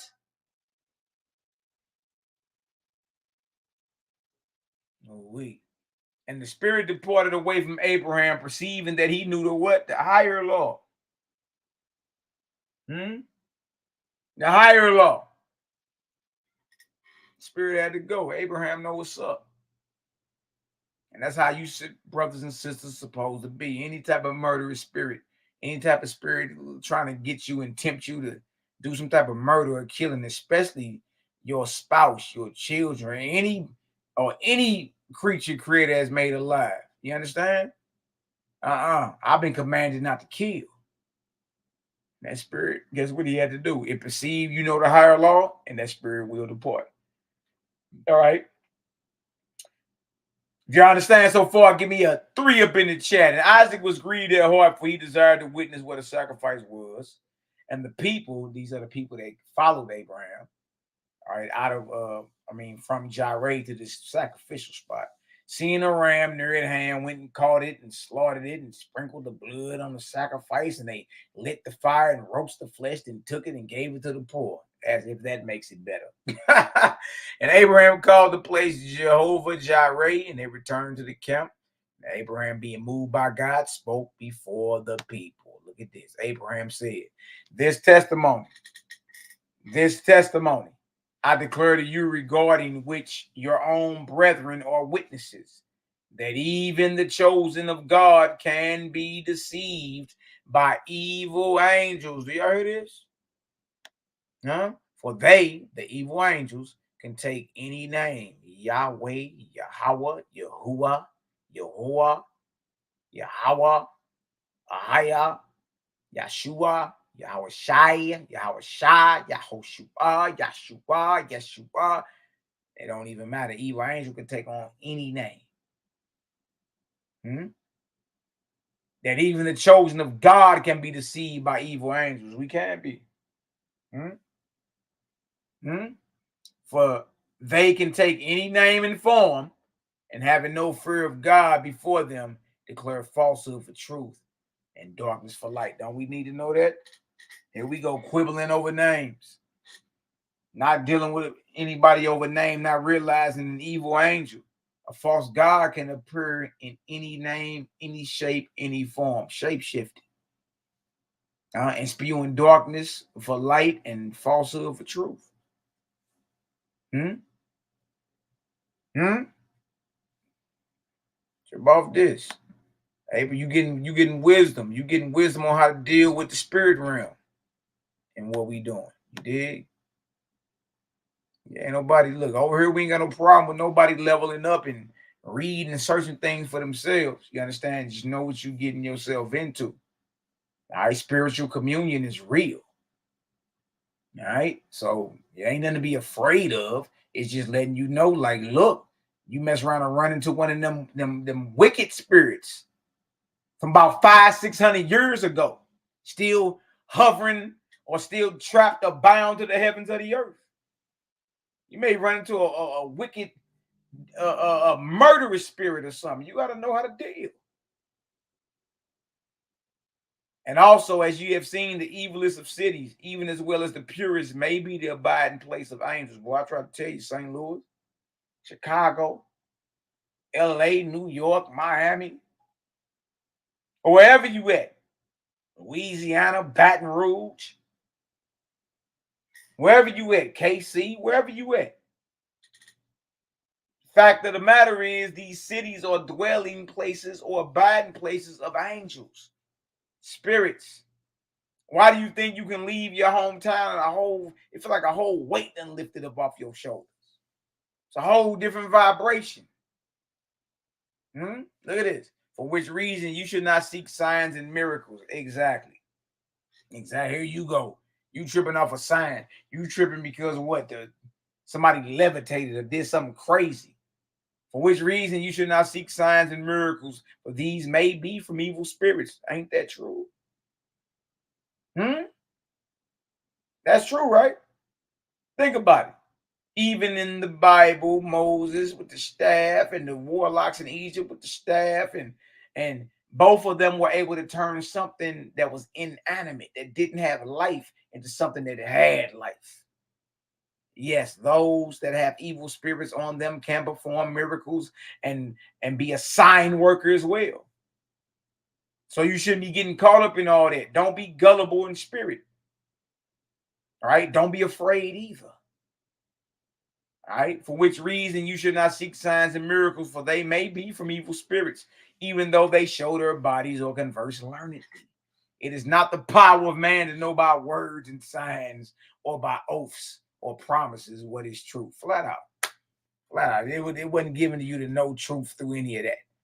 And it appeared to be speaking so eloquently, sounding like James Earl Jones and whatever. All right. Practically, how do you converse with these spirits and how do you respond? All right, about to get right into it. Let's see. But the Father has created one thing besides, which is his own light. For which reason be believing toward men and angels.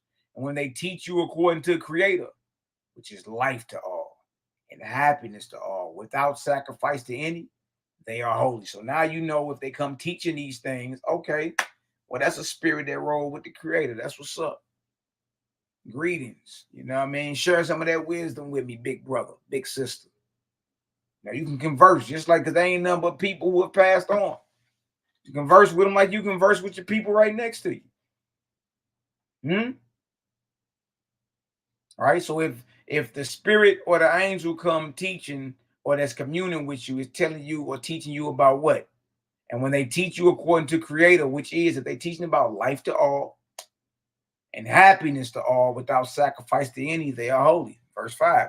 If man or angel says, visit the sick and administer to the distressed, follow his advice, for it is of the Father. See, now you have a practical way of knowing what spirits are inspiring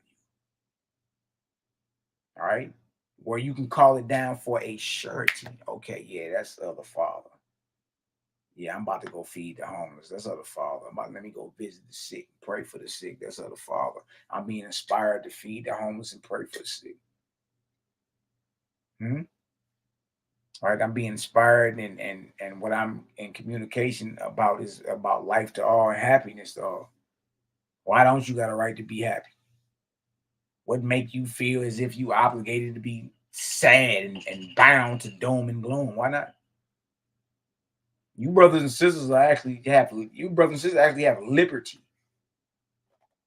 in creating liberty. With that liberty comes responsibility. All right, just move accordingly. Look at this right here. It says, but if man or angel says, right, even in your dreams, right, in your spiritual body, you need to know these things. You get tested in your dreams, right? But if man or angel says, do this. But if man or angel says, do this, and you shall have profit or glory or applause, standing ovation, do not obey him, for he advises for yourself and not for the brotherhood of man. He is not a God. Y'all heard that? That's the temptation right there, boy. You being this, well, whoever you in communion with is talking to you or communicating to you about getting rich. You shall have profit or glory or applause. Say, don't obey him. Why? Because it has nothing to do with the brotherhood of man. If y'all understand that, give me a 2 up in the chat. It's easy to understand. It's easy to understand. You know what I mean? It ain't hard. Real easy to understand. All right? If it's about the brotherhood of man, it's about life to all, happiness to all, without the sacrifice of any, that's what's up. That's what that's about. All right? If the spirit telling you visit the sick and administer to the distressed, follow his advice. What is of the Father? But if they come talking, look at me, you understand? They come to you talking about living like one of these movie stars. That's not of the Creator. All right, that's a whole nother inspiration. Look at this. For spirits will come disguised as your fathers and mothers. So y'all heard this? A lot of times that happens in your dreams. All right. Creator knows I miss my physical father. 17 years. You know what I mean? But look at this. For spirits will come disguised as your fathers and mothers who are dead, professing love and profit to you. Do not believe them, except when they teach you to sacrifice self for the good of others. See? Proactive. Real easy to understand. Your father and mother, your grandmama, Gigi. Your loved ones. Yeah, some of y'all had those experiences to where your loved ones come holler at you after death, whether it's in a dream or whatever it may be. All right? Look, got love for you, and look, I got a whole new hustle for you, dog. You good with this one. It says, do not believe them. Only if they teach you to sacrifice yourself for the good of others. YHWH's is real big on community and being selfless. It's all about everybody else. All right, look at this. The wicked in heart. Look at this. The wicked in heart. Having profited in herds and in gold and silver, say, behold, God has blessed me. But I say to you, they are cursed and not of God. Has he gathered you together here because you were rich? You were slaves. You heard of Israel? You were slaves and in poverty, sick and in bondage. He came and delivered you. Be like him and he will abide with you. He said, so a lot of our people, you hear that, I'm blessed because I got a bag. I'm blessed because I'm about 6 figures up. I'm blessed because of this. But it be all about profit or for self-glory and self-gain. It has nothing to do with the upliftment of mankind or the brotherhood at all. But the crazy part about that verse is it says those people are cursed. They are not of God. They are cursed and not of God. Has he gathered you together here because you were rich? No. Right? You don't got this knowledge because you rich. You ain't went and paid for this understanding. You were slaves and in poverty, sick and in bondage, and he came and delivered you. Be like him and he will abide with you. If a man comes to you, see, so you know to deal with angels just like you deal with men. So you know to deal with spirits just like you deal with that woman or that man. When they come hollering at you, what's up? What's good? What up, though? You know how some of y'all be hollering, what up, though? If a man comes to you saying, behold, this is my coat, give it to me, you shall say, prove yourself as to who you are. But if a man comes to you saying your herd is going astray, you should not say to him, prove yourself as to who you are, but go and see after your herd. If a spirit says, remember the topic is what? Spirit Communion 101. How do you respond? How do you respond to a hostile spirit? You gotta talk to them spirits like they just right there and there. What up, though? If a spirit says, behold, I am your father, say to him, it is well. What do you want? see?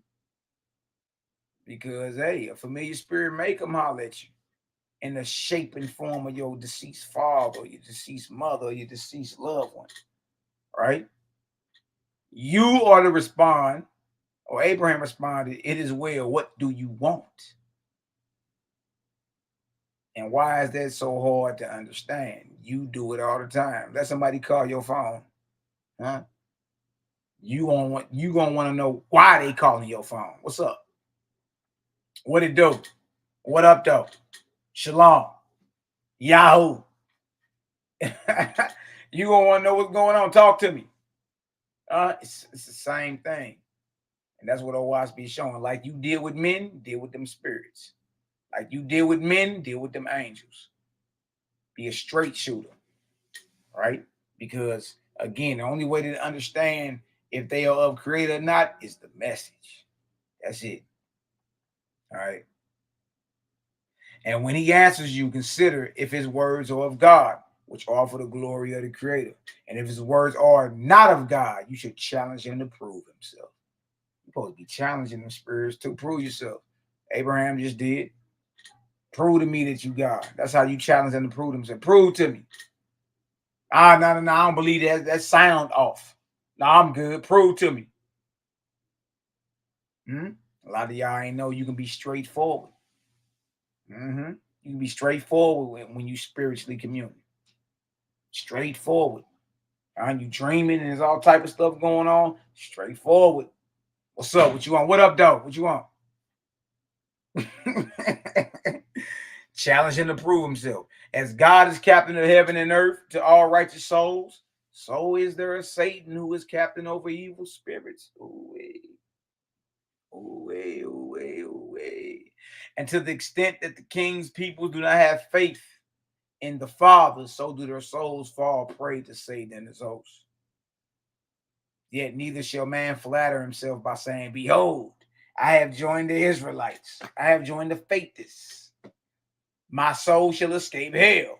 For in that day and hour, God may be putting him to the test to see if his heart is for good works and holiness.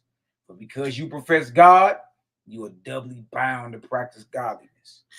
Because you profess God, you are doubly bound to practice godliness in your behavior toward men and angels. If you get some understanding so far, give me a 9 up in the chat, family. Bless up, bless up. You're seeing right now how this is practical. Abraham and his God are giving us wisdom on how to communicate with angels or spirits, whatever you want to call them, your ancestors, whatever you want to call it. It's all about the message. What are they saying? Either they're saying something that's going to you so you can help benefit and uplift the whole, or it's an earthbound, low vibrating spirit that ain't of the creator.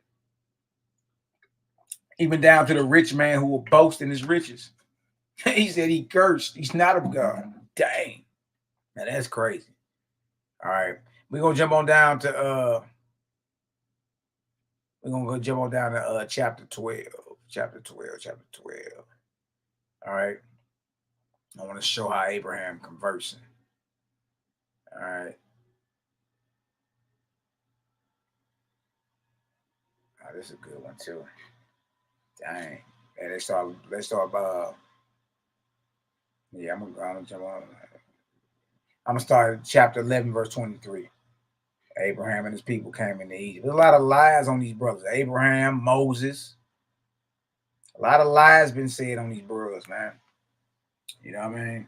We got 9s in the chat. Bless up, family. Hit that like, hit that share, hit that subscribe. You know what I mean? Send it on out. All glory to the ever-present, unseen creator, the all in all, the always was, is, and never shall be. Let's work. Now, when Abraham and his people came into Africa, Arabia, especially into that part later called Egypt, the matter was entered in the records of the different kingdoms with special reference to Abraham professing to hear the voice of God. Abraham was clairvoyant. All right, he could hear and speak and see spirits, angels. That's why he's putting us on game like, hey, if they come talking like this, They with the Creator. They come talking like that, they're not. Challenge them to prove who they are. Challenge them. Right? We ain't trying damn spirit around here. It just sounds interesting. That's what's up. So go research it and study it. Nothing wrong with that. All right. But I always ask yourself, what is the message? All right. Anybody that's in the spiritual communication, that means they are conversing with spirit. They're sending and receiving. All right. Well, what's the message you received? Huh? Or what is the message about? You ain't even got to get all the way into detail, but what the angel rapping about? What the spirit rapping about? That's how we're going to be able to tell. Right? Here you go believing all the angels the same. No. Look at this right here. It's it right here. For he did not have a flat head, and moreover had good judgment of his own, unlike the Aegeans in the temples. Yeah, Egypt had gotten to a point where they was cone heading. They was cone heading certain people so they could force the brain up into the higher part of the head. So they would naturally, or so they could artificially have suis, the stuff that Abraham was naturally born with. Yeah, they was genetically modifying the heads of the infant babies born in Egypt and surrounding areas. They was doing that to try to force them to have something that Abraham naturally was born with, called suis, meaning clairaudience or clairvoyant. But because Abraham gave no counsel regarding war or earthly gain, you see that? Abraham, like, I'm not here to spill blood or get rich. Or counsel you on getting rich. Like, if I was you, I'd bet on that stock right there. I don't care nothing about no stocks and bonds and all. I don't care nothing about it. But because Abraham gave no counsel regarding war or earthly gain, he was not favored by any of the kings and allowed to go his way unmolested. When Sodom and Gomorrah were destroyed, the king's people heaped the blame on Abraham's head. The enemies rose up against Abraham in those regions. And they also accused him of attempting to burn his son Isaac as a sacrifice to his God, after the manner of the heathen of old. Yeah, the heathen of old were child sacrificing. Right? Look at this. And they accused Abraham of being the father of Ishmael. Oh, no. Oh, no. Say it ain't so, by a servant maid and of driving Hagar and Ishmael away to Paran after he tired of her. You see all these lies. And these accusations and many more of equal wickedness were heard of by the news gatherers, the scribes. That's the scribes again. And they wrote them down, not knowing in truth what they were doing before God, recording lies as historical facts. So Abraham never attempted to burn his son Isaac. Abraham wasn't the reason why Sodom and Gomorrah was incinerated. Abraham didn't even father Ishmael. Good night, boy. Recording lies as historical facts. And so their records were entered in the libraries of the kings of Africa, Arabia, especially in that land later known as Egypt. Abraham perceived these matters and he wept before God, saying, alas, O God, if only I had great learning and could write my record truthfully before men. God answered him, saying, your faith being in Creator is well with you. In thousands of years, one Ezra shall send his scribes into these countries to gather news, even as the kings of this day do. And his scribes shall translate from these records, the records of your enemies, Abraham, with all their errors and falsehoods. And Ezra, same Ezra in the Bible, and second Ezra in the Apocrypha, and Ezra shall publish the matter as the history of the deliverance. Abraham, hearing this from God, bowed down his head and wept, saying, your will be done. And God comforted him, saying, I am the light and the life. The God of heaven and earth will come afterward and render the records of your life, which are not dead, but of life everlasting. And so, since your people shall be honored by even that which shall come from their enemies, how much greater will their glory be when God of heaven speaks for you and them. And guess what, y'all? Abraham's name is getting cleared up today. Name getting cleared. A lot of lies on brothers, man. And it's crazy because we all know Ezra wrote the Torah that you had today, regardless if you believe what a wasp is saying or you roll with what the Apocrypha is saying. Ezra is the one that wrote it, or had his scribes write it out according to the Apocrypha. But according to this, he had his scribes translate what you know with the Torah, or the story of Abraham, should I say, out of the records of Egypt.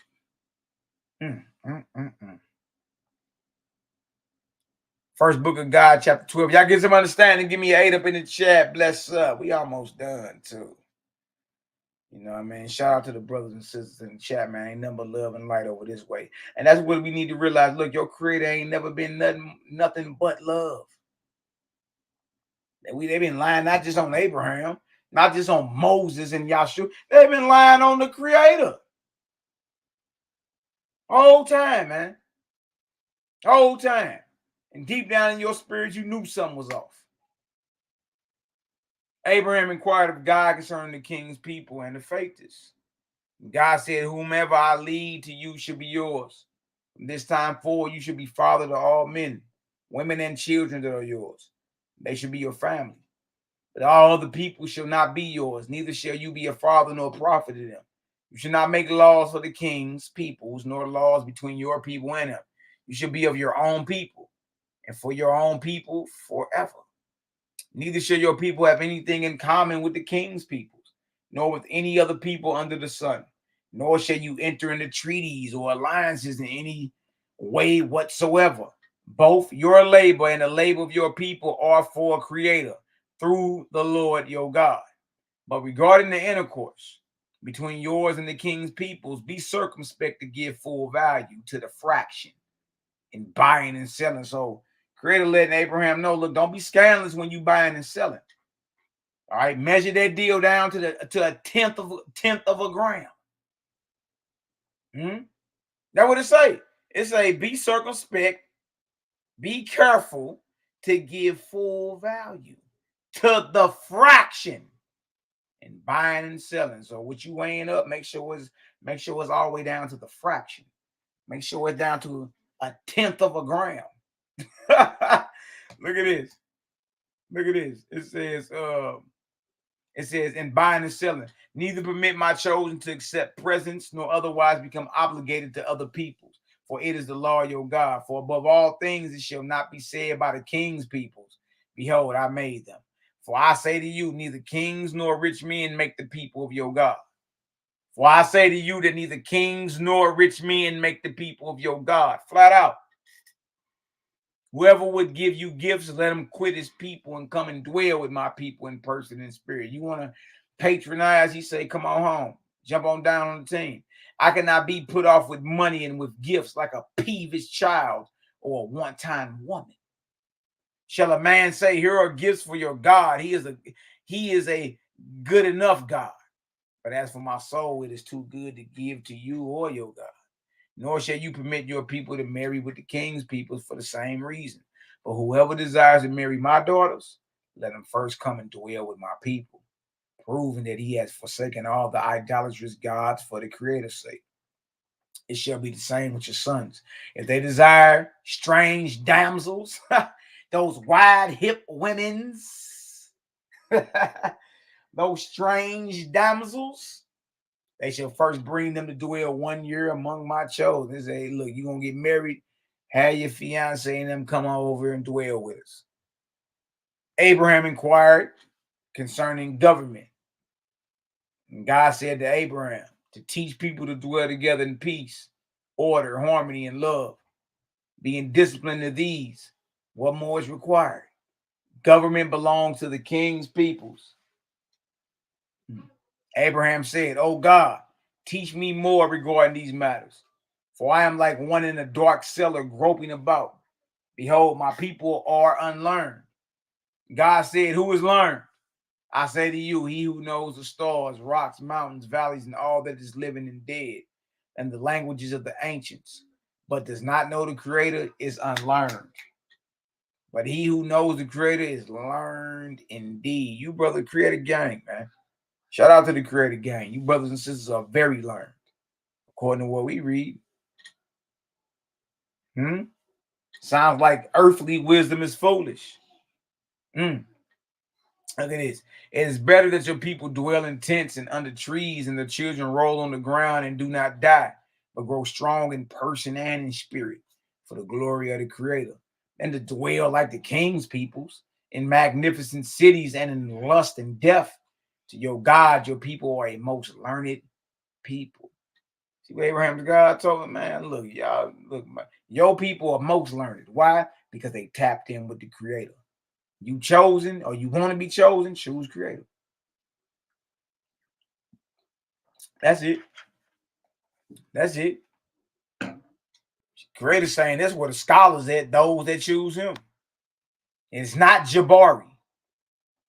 It's not Reggie. It's not Akaket. It's not Sadneter. Nepal Shaddai. Ain't none of them. Ain't none of them scholars.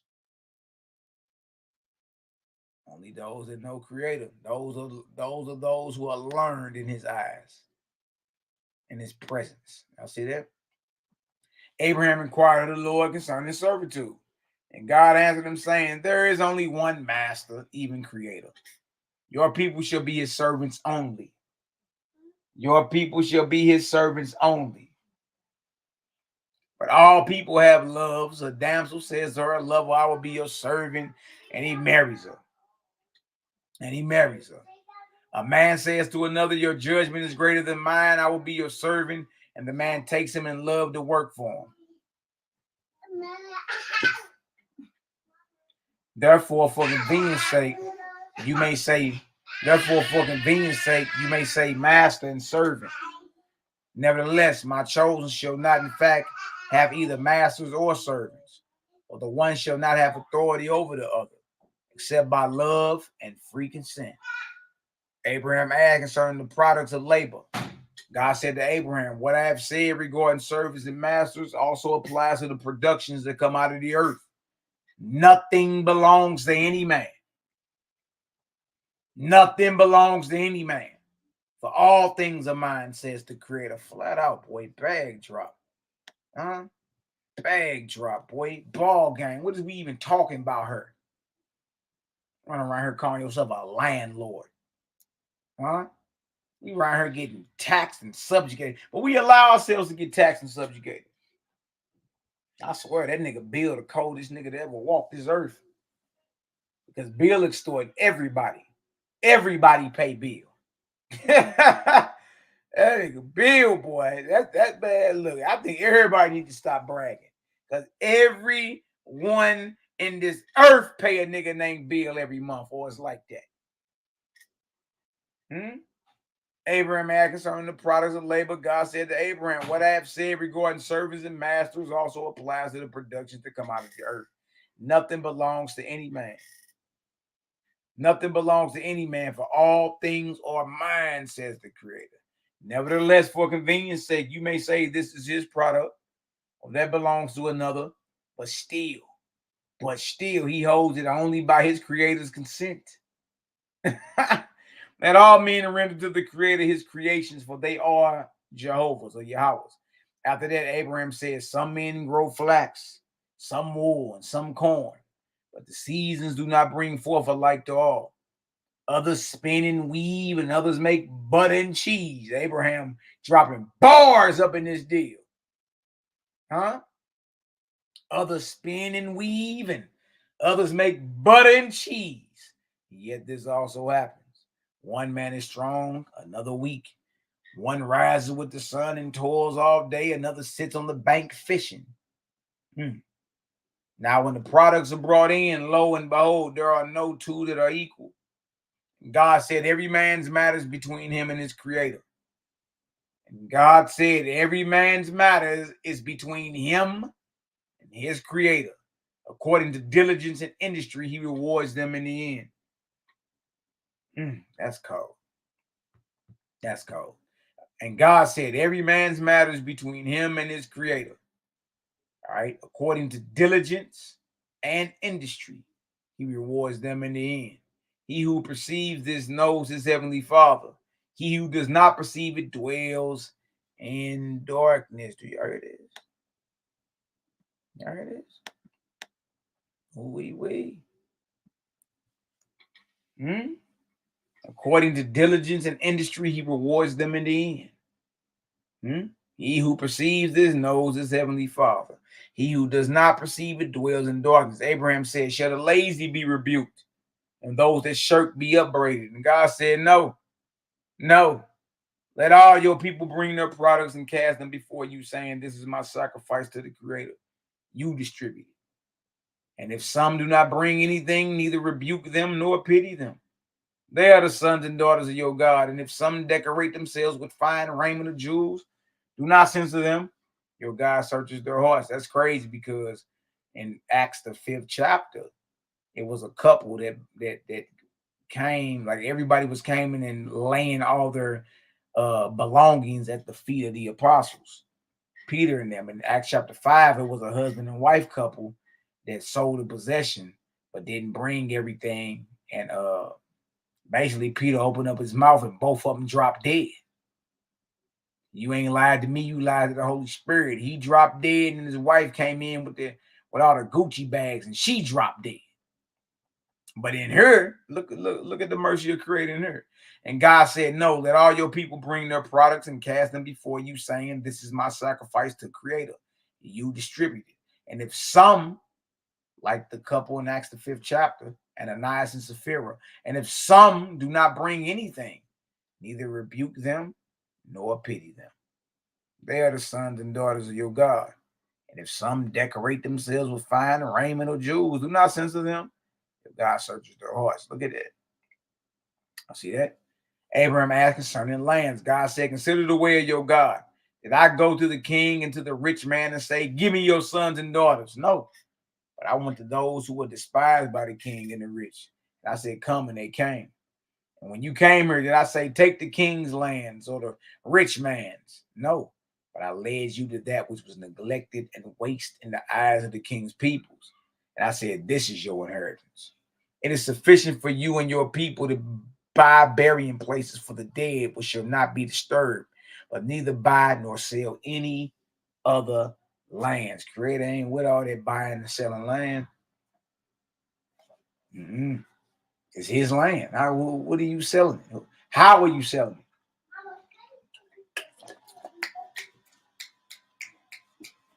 it? And after your people have improved the place, and a king comes against you saying, I will have this land, either by purchase or by battle, you shall say, no, neither by purchase nor by battle shall you inherit that which is the Creator's. But if you desire the land, then I will give it to you without money and without battle. Now see that? And look, we got histories of all that in the Americas and all that. You dig? Creator telling you, if a stronger force come against you, get up out of there. Don't fight over it, and don't even accept no money for it. Get up out of there.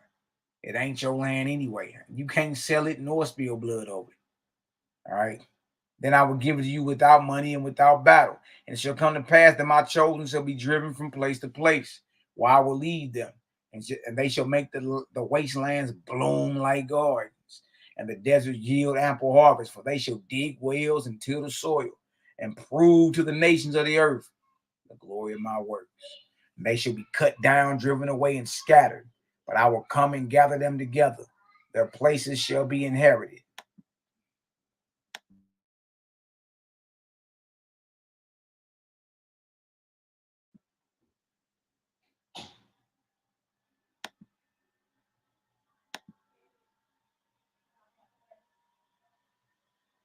But I will come and gather them together. Their places shall be inherited by idolaters, or idolaters, and worshippers of strange gods, who will build mighty temples. But my people should not build that which endures in stone, wood, or iron, for they should go from place to place, proclaiming me and my works. For where they have been, there shall be nothing left on the earth to show their labors. But when I have taken them across all the earth, and they are scattered like dust before the wind, and no man can say, here is the nation of the children of Abraham. Lo, I will raise up my voice for them, even I, the God of heaven and earth. And in that day, the idolaters and worshippers of strange gods will be on the wane or the decrease. Their temples of stone and mortar will still be standing, but a voice shall go up from the whole earth, even from the remote nations of the earth, saying, what about those who laid the foundations of the temple of one God, even Creator, those who were the sons and daughters of Abraham? Oh, if only my eyes could have seen the faintest of that labor. Oh, wee. Oh, wee. Oh, wee. It's going down. All right, y'all. Let me see. I got a couple of these in here I want to go over. And then we out of here. Right here.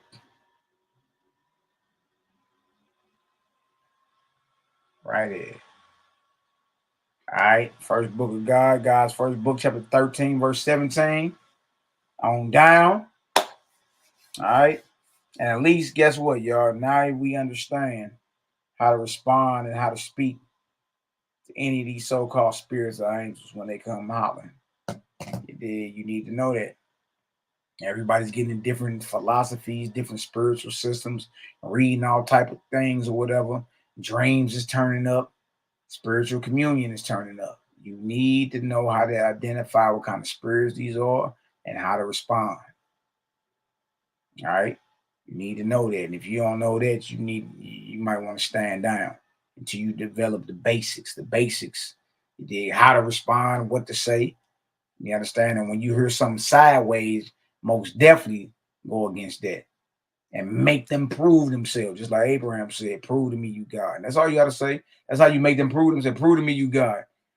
Because I was commanded something different.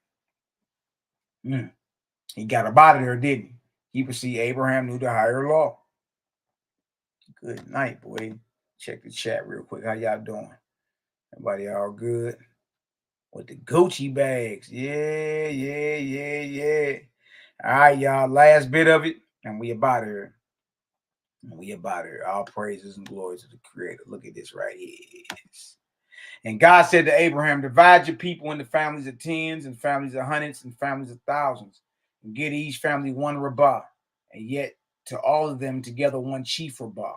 And make your will and appoint your son Isaac and his heirs. Who's Isaac's heirs? Israelites, huh? Good night, boy.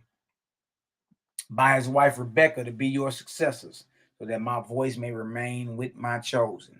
And Abraham made his will and did all things as God commanded.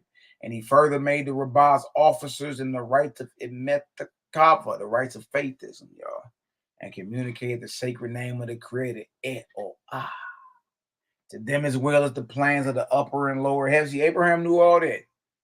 Knew the rights of faithism, knew the sacred name of Creator. You understand? And the workings and the proceedings of the upper and lower heavens, the dominion of God and the dominion of Satan, and all of which were kept in secret through the rabbis. God said, behold, there is a time to clear up all things, present and past. Where Abraham, y'all sure about this, where Abraham fathered to Hagar's son Ishmael, and had he been true to the law of sacrifice among the heathen, then Ishmael being firstborn would have been chosen for the burnt offering. Oh, wee. Why wasn't Ishmael on the chopping block? That's his first son.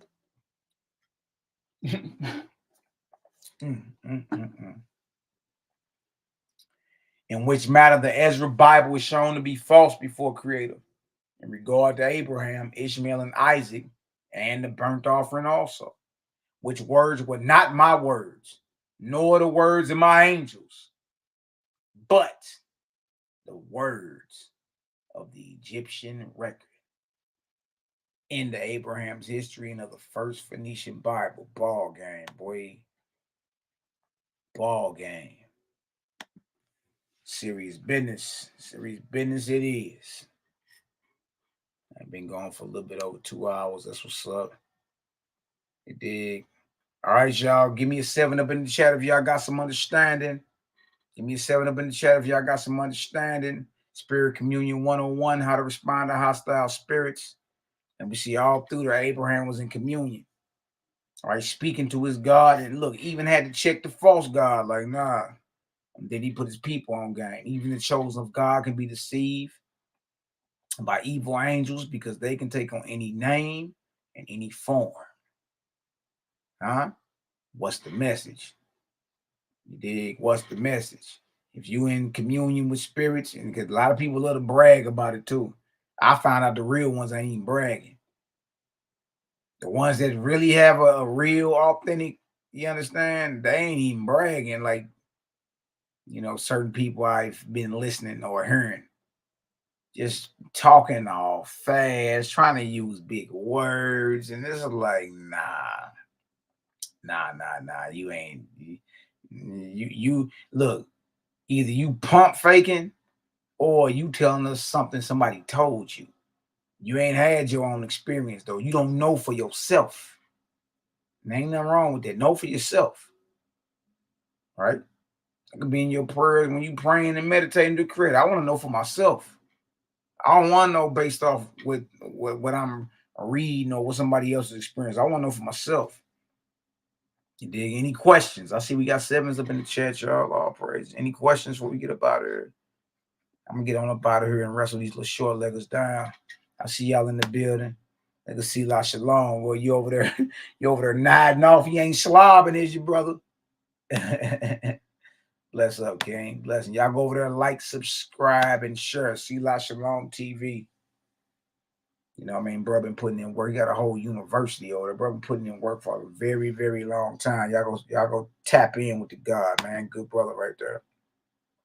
Kanaya Batya, my Robbie Dobson in the building. Bless up. Fearless Jamia DC in the building. The Gucci bags. She came around the corner flip-flopping. I see Reed in the building. BP man. Cal P in the building. Good night.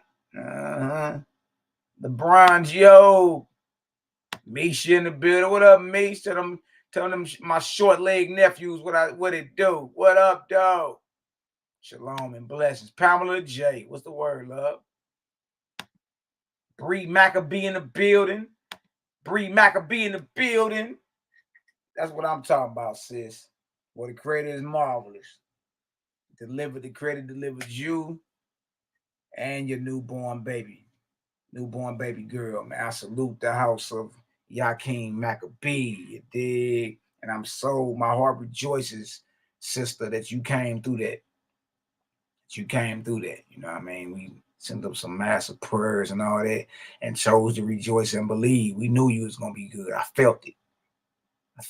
You dig? You did. My brother DC Sniper, love you, woman. Hey, I ain't even gonna. I should play DC Sniper. Where you at? I know you ain't trying to act hard over there, boy. Don't make me play this message you left on. Boy, he love you. Boy, he was like my baby. He love you, woman. So that's what's up. And then abundant blessings to the house of YAH'KI Mac. Abundant blessings to all the short leggers. Abundant blessings to YAH'KI Mac wife Bree L. Maccabee. Blessings. We rejoice that the creator sent forth a massive healing vortex and got y'all together. You know what I mean? We stood in the gap for y'all like we do for all our people. So bless up, sister. Blessings. Where else we at? Got Cal P in here. All right. Shonda Alexander in the building. Blessings. TT Ursh in the building. Amana. Blessings. TT Ursh. Bowling built. Knee Banks. Y'all in the building today. Daryl Cosmine in the building. Y'all go like, subscribe, share. Check him out on Facebook. I don't think he got a YouTube yet. Y'all Cosmine Cal. Y'all go like, subscribe, share. That's the creative game, y'all. You know what I mean? Y'all want some deep science and archaeology, and y'all go tap in with the brother Cosmine Cal. I'm trying to tell y'all.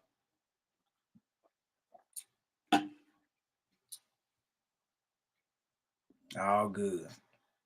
I don't see any questions either, so I think we all good.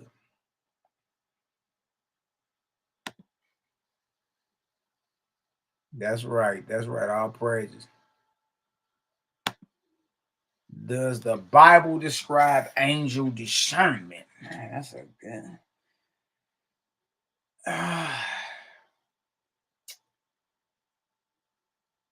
The Bible talks about be careful to entertain strangers because you may have been, rapping with angels, proving the angels of men. When temptation came, when Yahshua was doing his fast, the tempter came, and he understood and identified that was not a creator, but that was the tempter. Not on the, but it's not on the level of a WASP comes with a whole nother. It's something different, bro. That's all I can. I mean, that's the best word I can put on it. It's something different. And like brothers and sisters gotta have their own experience, read it and get your mind blown. Real talk. But it does speak about angel discernment. I can answer your question, but vaguely. It's real vague. It's real vague. Real vague. Matter of fact, the whole time, if you read the story of Tobit, the whole time that Archangel Raphael and didn't know to the end because he said his name was Azariah from the tribe of Levi, something like that. You know what I mean? And the whole time he was an angel. The whole time he was an angel. You dig? So, real vague, but it is what it is. But look, I love y'all indeed and in truth, love and light. Right on for the prayers, right on for the support. Create a gang, you bring them, we raise them. You dig? We probably be right back up tomorrow too. You know what I mean? Dropping back to back. Let's get it done. You dig? We're gonna go into the book of discipline, dealing with first resurrection, second resurrection, and even third. And like different things you're gonna be learning to do once you cross over and start raising up in the kingdom of God, or the kingdoms plural of God. You did there, you become an high raised, highly advanced, high trained angel. You did, you go up in rank and learn different skills, and you know what I mean. So we're gonna go over some of that tomorrow. It's a beautiful read, actually. Like things like somebody asked you, said, what we gonna be doing in heaven, chapter and verse? It's real limited. You dig? So the morals class, y'all gonna like that, I believe. Love y'all indeed and truth on body here. I'm about to hang on back. You dig? Once again, create a gang. You bring them, we raise them. All praise to the ever-present creator that always was, is, and ever shall be, the mighty Yahweh. You dig? The all in all. And again, love each other. You did remove every idol out your heart. Love your neighbors, yourself, and work on purity of the body. Until next time, your brother Malachi Maccabee, I'm out this deal. Y'all.